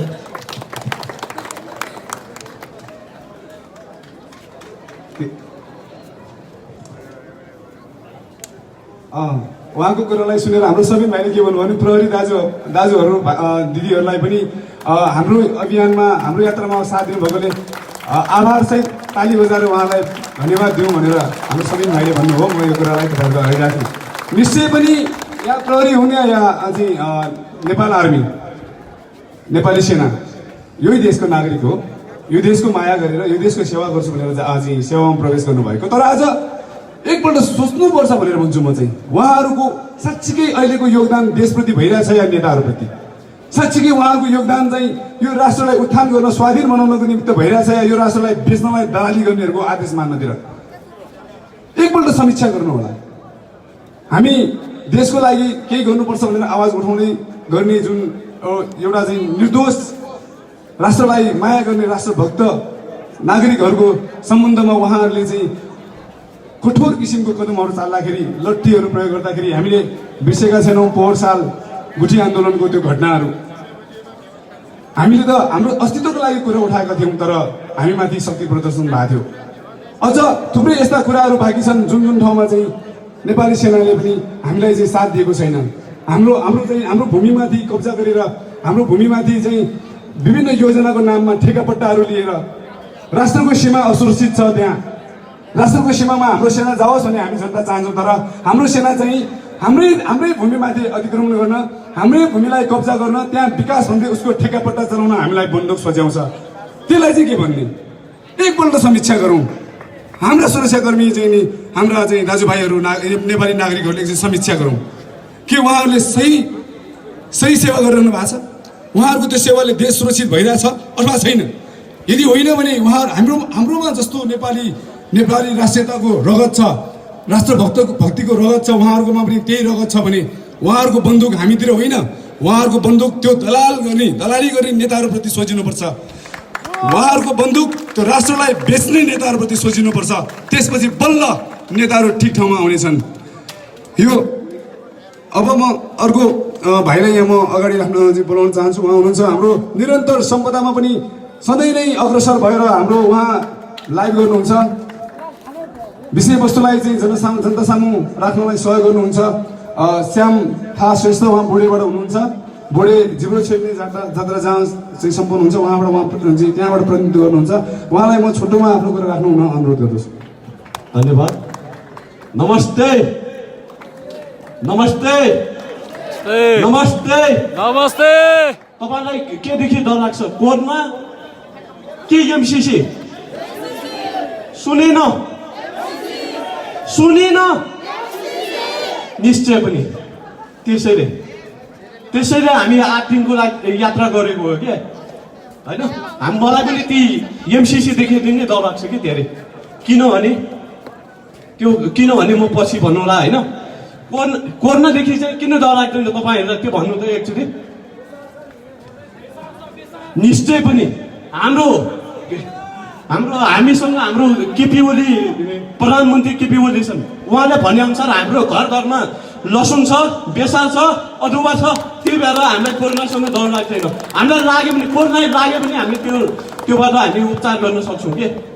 हामीले त्यो मात्र होइन, कति कोरोना लागेको कति पर्सेन्टलाई चाहिँ अहिलेसम्म मृत्यु भएको त्यो एउटा पनि हेर्नु त कोसँग छ। हाम्रोसँग पर्सेन्टेज छैन होला नि। करिब 10% मात्र मृत्यु हुने हो कि। 10%मा नमर्ने भनेको 97%, 97% निको हुन्छ। त्यही भएर हामीले डराउनु पर्ने कुनै कारण छैन। अनि अब म अर्को कुरामा आउँछु। एमसिसीदेखि किन डर लाग्छ भन्दाखेरि यो एमसिसी हाम्रोमा लागू भयो भने हामी अमेरिकाको दास हुन्छौँ। हाम्रो जुन भौतिक सम्पत्तिहरू छ तिनीहरू सबै उनीहरूले युटिलाइज गर्छन्। त्यसमा हामीले केही प्रश्नहरू पनि गर्नु मिल्दैन। त्यही भएर त्यो डर लाग्छ। यति भन्दै मेरो शब्द टुङ्ग्याउँछु। धन्यवाद। अब हाम्रो यो जुन पदयात्री हाम्रो साथीहरू सहयात्रीहरूको चाहिँ कुरालाई म एकछिन रोकेर अलिकति त्यही पदयात्री मध्येकै हाम्रा नागरिक आवाजका सदस्य साथी रविन्द्र कुमार श्रेष्ठज्यूलाई उहाँले आफ्नो विषयमा कुरा राखिदिनु हुन। हाम्रो नागरिक आवाज अन्तर्गत उहाँले विगतमा पनि राष्ट्रिय स्वाधीनताको विषयवस्तुमा कामहरू गर्नुभएको छ, सीमाको विषयवस्तुमा कामहरू गर्नुभएको छ र आज सँगसँगै त्यो विषय अझै पनि बाँकी छ, जिउँदैछ। यी सबै कुरालाई चाहिँ उहाँले आफ्नो भनाइमा सामेल गर्दै आफ्नो कुरा राखिदिनु हुन म अनुरोध गर्छु। रविन्द्र कुमार श्रेष्ठज्यू। धन्यवाद अनिश वैद्यज्यू। आज हामीले कार्यक्रमको जुन एउटा फर्मेट हुन्छ त्यसलाई चेन्ज गरेर नयाँ फर्मेटमा ढालेका छौँ। सायद यसको आउटपुट कस्तो हुन्छ हेर्नु छ। त्यसैले यहाँ सभापति प्रमुख अतिथि कसैलाई पनि सम्बोधन गर्नुपर्ने आवश्यकता आज छैन। यो एउटा समानताको आधारमा आधारित यो कार्यक्रम चलिरहेको छ। त्यसैले म सर्वप्रथम सम्पूर्ण यस यात्रामा हिँड्ने मेरा सहकर्मीहरूलाई नमस्कार गर्न चाहन्छु। धन्यवाद। यस राष्ट्रिय स्वाधीनता, सहअस्तित्व तथा सुशासनका लागि उपत्यकाव्यापी 8 दिने नागरिक सांस्कृतिक शान्ति पदयात्राको आज समापनको दिन हो। हामीले जुन यो राष्ट्रघाती एमसिसी भन्यौँ, किन राष्ट्रघाती छ त यो भनेर म 2 लाइनमा सघाउन चाहन्छु। सर्वप्रथम यसको दफा 7.1 मा भनिएको छ, प्रस्तुत सम्झौता र नेपालको मूल कानुन बाँचिएमा प्रस्तुत सम्झौता लागू हुनेछ। त्यो भनेको के हो? एमसिसी भनेको एउटा संस्थान न हो अमेरिकाको। यो गभर्मेन्ट टु गभर्मेन्ट चाहिँ एउटा एग्रिमेन्ट ट्रिटी त होइन।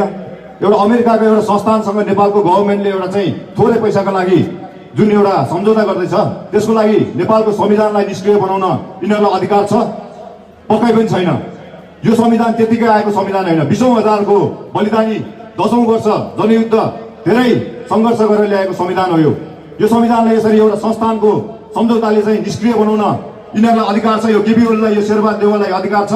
अवश्य पनि छैन। दोस्रो, यहाँ एमसिसी जुन चाहिँ कार्य गर्नुको लागि एमसिए मिलेनियम च्यालेन्ज अकाउन्ट भन्ने जुन आउँदैछ, त्यो कार्यालयलाई मन्त्री परिषदको निर्णयले पनि नचुनेरे, मन्त्री परिषदको निर्णयले पनि कुनै पनि जुन कार्यहरू गराउन नसक्ने भनिरहेको अवस्थामा एमसिए के भयो त भन्दा हाम्रो मन्त्री परिषद भन्दा पनि शक्तिशाली भयो। के यो जाबो 53-54 अर्बमा हामीले आफ्नो स्वाधीनता बेच्न सक्छौँ? हामीले हाम्रो सार्वभौम सत्ता बेच्न सक्छौँ? तथापि सक्दैनौँ। त्यसैले यी भ्रष्ट दलाल नेताहरू छन्, यिनीहरूले जुन एमसिसी ल्याउँदैछ त्यो एमसिसी राष्ट्रघाती छ भनेर हामीले यसलाई खारेजी भन्यौँ। एमसिसीको बारेमा पछिल्ला मेरा वक्ताहरूले अझ विस्तृतमा जानेछ, त्यसैले म अघि बढ्न चाहेँ। जुन स्वाधीनताको विषय छ, जुन सार्वभौम सत्ताको विषय छ, जुन राष्ट्रिय अखण्डताको विषय छ, त्यसमा सीमा जोडिन्छ। हाम्रो लिम्पियाधुरा, हाम्रो लिपुलेक। म यस नागरिक आवाजद्वारा गठित सीमा बचाउँ अभियानको एक सदस्य पनि हुँ र हामीले नागरिक स्तरबाटै विभिन्न विज्ञहरू राखेर भूमि विज्ञ, जलविज्ञ, भूगोल विज्ञ, अनेक विज्ञ राखेर हामीले एउटा नागरिक स्तरबाट नक्सा बनायौँ र त्यो नक्सा हामीले पत्रकार सम्मेलन गरेर सार्वजनिक गर्यौँ। त्यो नक्सा लिएर हामी सिंहदरबारका हरेक मन्त्रालयमा यी मन्त्रीहरूलाई भेट्न गयौँ। हरेक मन्त्रीलाई भन्यौँ यो हामीसँग दावा गर्ने प्रमाणहरू हामीसँग छ, चाहिएमा हामी अन्तर्राष्ट्रिय कोर्ट अथवा कहाँ बहस गर्न जानुपर्छ, हामी प्रमाणसहित आउँछौँ, यो नक्सा सार्वजनिक गर्नुहोस् भनेर हामीले नेपाल सरकारका हरेक मन्त्रीहरूलाई भन्यौँ। यसमा रामबहादुर थापा, ईश्वर पोखरेल, गिरिराजमणि पोखरेल लगायतका अहिलेका जुन सिंहदरबारमा बस्नेहरू सम्पूर्ण मन्त्रीहरूलाई हामीले दिएका थियौँ। यद्यपि उहाँहरूले एउटा साहस गर्नुभयो, यो एउटा नक्सा संसदबाट पास गरेर संविधानमा हाल्ने भन्नुभयो। त्यसको लागि म नेपाल सरकारलाई धन्यवाद भन्न चाहन्छु। तर नक्सा मात्र पायो, त्यो लिम्पियाधुरा लिपुलेखमा के हुँदैछ त भन्दा भारतीय सेनाहरूले बुट बजाइरहेको छ। त्यो भूमि मेरो भूमि हो, त्यो भूमि तपाईँको भूमि हो, त्यो भूमि हाम्रो भूमि हो। हामीलाई त्यो ठाउँमा भारतीय सेनाले बुट बजारिरहेको कदापि सही छैन। यसर्थ नागरिक आवाजले गरेको एउटा पहल जुन नक्सा सम्बन्धी थियो त्यो जारी गरिदिनु भयो नेपाल सरकारले, त्यो ठिक छ। तर भूमि त हामीले पाएका छैनौँ। त्यो भूमिको लागि अझै पनि हामीले निकै सङ्घर्ष गर्नुपर्छ। हामी नागरिक स्तरबाटै गर्नुपर्छ, किनभने हाम्रा नेता यी मन्त्री जो झन्डामा फरफर गरेर हिँड्छन् नि, तिनीहरूको असलियत जानिसकेका छौँ, तिनीहरूको हैसियत बुझिसकेका छौँ। त्यसैले नागरिक स्तरबाटै जुन नक्सा सार्वजनिक हामीले गर्छौँ भने यदि तपाईँ मिल्ने हो भने लिम्पियाधुरा लिपुलेखबाट भारतीय सेना लखाड्न पनि सक्छौँ। नेपाली सेनासँग त्यो दुजुक छ जस्तो मलाई लागेन, किनभने उहाँ ठेक्का बट्टामा व्यस्त छ, उहाँहरू टेन्डरमा व्यस्त छ, के यो टिपीसिपी के किन्नेमा व्यस्त छ। नेपाली सेना भूमि रक्षा गर्नमा नेपाली सेना लागिरहेको छैन, यो प्रश्न छ हामी। त्यसैले अहिले जुन स्वाधीनताको विषय छ, स्वाधीनताको विषय हामीले सीमा पायौँ। मानौँ लिम्पियाधुरा लिपुलेखबाट भारतीय सेना गयो, मानौँ एमसिसी पनि ब्याक भयो, तर स्वाधीनता हामीले पाउँछौँ त? अवश्य पनि पाउँदैनौँ। स्वाधीनता भनेको के हो? मात्र भारतीय, अमेरिका, चाइना लगायत युरोपियन युनियन जति पनि छ उहाँहरूले जुन बाह्य रूपमा हस्तक्षेप गर्ने मात्र स्वाधीनता होइन। स्वाधीनता भनेको धेरै बृहत कुरा हो। यसलाई बुझ्न अलिकति थोरै स्वाधीनताभित्र पनि अलिकति बुझ्न जरुरी छ। त्यसैले सर्वप्रथम यो जुन 1846मा सुगौली सन्धि भएको छ नि, त्यसमा भनिएको छ टिस्टादेखि काँक्रासम्म हाम्रै जमिन हो। जब टिस्टादेखि काँक्रासम्म 1816को सुगौली सन्धिमा आर्टिकल 3मा भनिएको छ, त्यो आर्टिकल 3 हेर्नु होला। टिस्टादेखि काँक्रासम्म हाम्रै जमिन हो भने त्यसको लागि हामी किन लड्दैनौँ?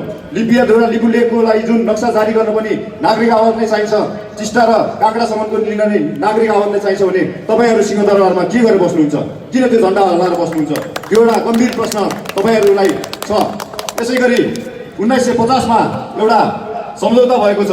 त्यो सम्झौता लगभग 9 वर्षपछि भारतले युएनमा दर्ता गरेको छ, जुन सम्झौताले 1816को सुगौली सन्धिलाई मिचेको छ। त्यसै गरी महाकाली सन्धि हेर्नुहोस्, यो सबै स्वाधीनतामाथिको प्रश्न हो। म भन्न चाहन्छु स्वाधीनता हामीले तबसम्म पाउन सक्दैनौँ जबसम्म हामी आत्मनिर्भर हुँदैनौँ, जबसम्म हामीले उत्पादनमा विशेष जोड दिँदैनौँ। सबभन्दा ठुलो कुरा आत्मनिर्भरता हो। आत्मनिर्भरता भएन भने स्वाधीनता कदापि हुँदैन। अहिले आत्मनिर्भरताको लागि यो सरकारले के गरिरहेको छ? एकचोटि मूल्याङ्कन गर्नुहोस् त यो सरकारको। भ्रष्ट जोगाउने, आफ्ना जुन कार्यकर्ता जोगाउने बाहेक खासै केही पनि काम गरेर म चाहिँ देख्दिनँ। तपाईँहरूले के देख्नुहुन्छ? एकचोटि मूल्याङ्कन गर्नु होला यो सरकारको, किनभने राजनीतिक स्वाधीनता पनि यहाँ छैन। यहाँको सिंहदरबार दिल्लीबाट चल्छ, यहाँको सिंहदरबार बेजिङबाट चल्छ, यहाँको सिंहदरबार युरोपियन युनियनबाट चल्छ। अधिकांश नेताहरू यहाँ सबै तिनीहरूका दलाल छन्, तिनीहरूका एजेन्ट छन्। अब यी एजेन्टहरू हुन्जेलसम्म तपाईँ हामी ढुक्क हुनुहोस्, हाम्रो कुनै पनि सपना पुरा हुँदैन, हाम्रो कुनै पनि आकाङ्क्षा पुरा हुँदैन। हामी सधैँ दमनमै पर्छौँ। यी नेताहरूबाट हामी निकै होसियार हुनुपर्छ।